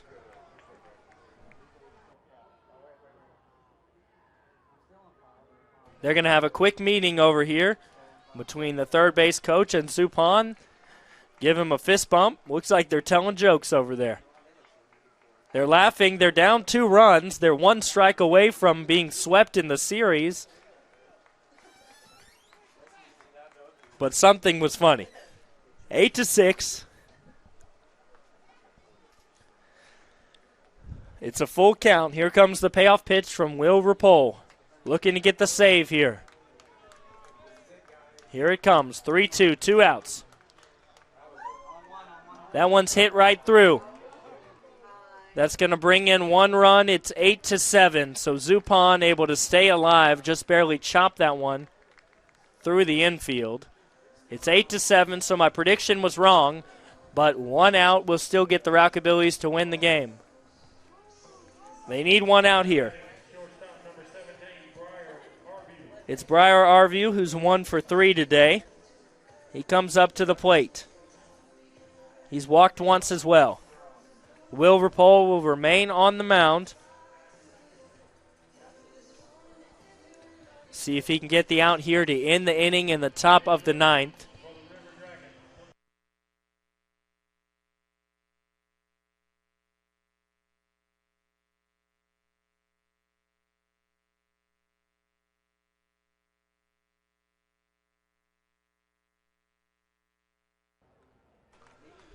So it's a new at-bat. Here comes the pitch. In there for strike number 1 to set the tone.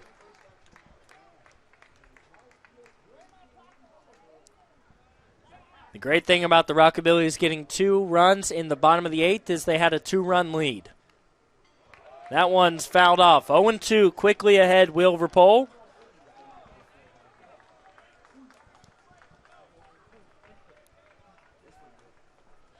Rapole's 1 strike away yet again. Come on, Will. Get this one here. Here's the pitch. And that one's a little bit inside. Got away from him a little bit. But he's got a couple of pitches here. 1-2.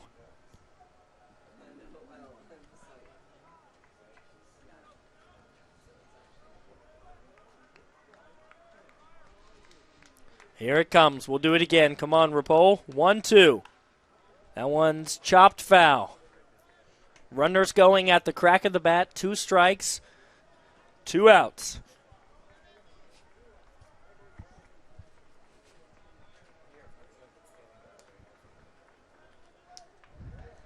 Once again, it's the 1-2.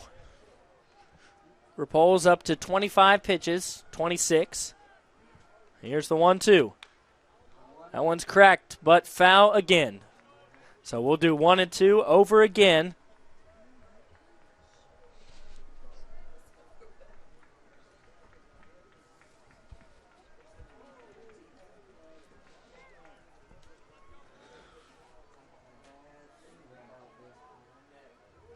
Here comes the 1-2. That one's high, even count.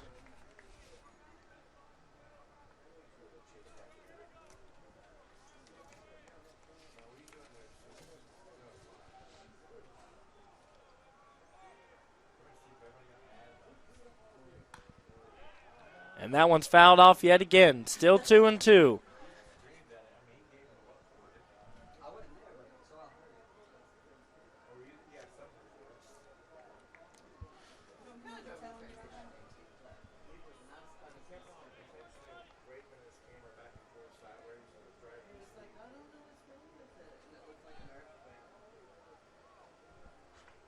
So here comes the 2-2. Feels like we've been playing over the same pitch over and over again. That one's inside. Almost hit him. RVU able to get out of the way. But now it's a full count. You've got 2 runners on, 2 outs.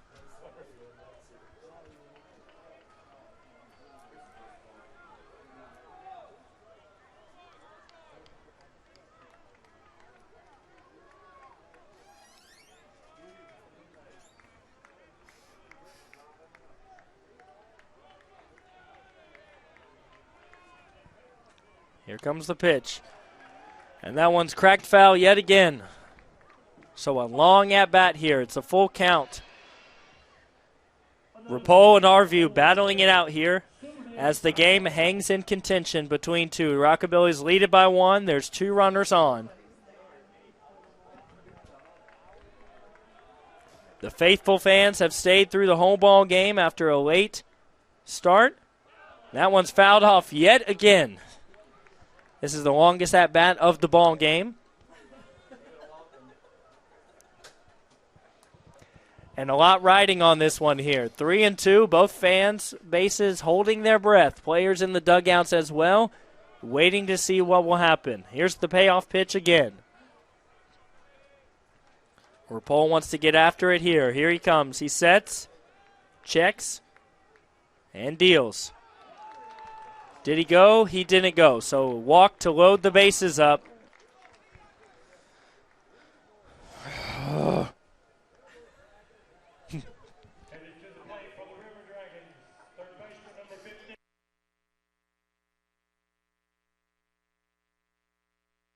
Murillo up now 2 for 5 today.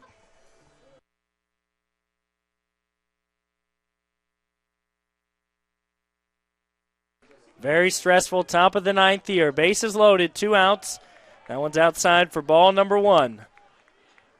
The only people cheering right now are a couple of people in the dugout for swing and a miss there, 1-1.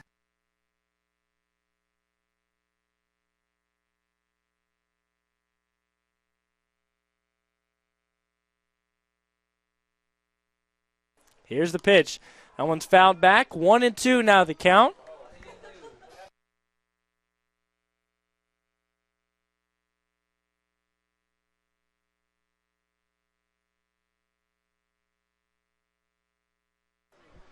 Here's the payoff pitch again. Will Rapole trying to get Murillo here. Just a hair high. 2-2 the count. Bases are loaded. The Rockabillys lead by just 1. Rockabillys trying to complete the sweep, but it's a nail biter here. 3-2, it's a full count. You've got to get him here. A walk would tie up the ball game. Strikeout would end it. Here's a big pitch from Will Rapole. And it's fouled back. Runners, of course, going with the pitch. 3-2, 2 outs. They'll be going on this one, too.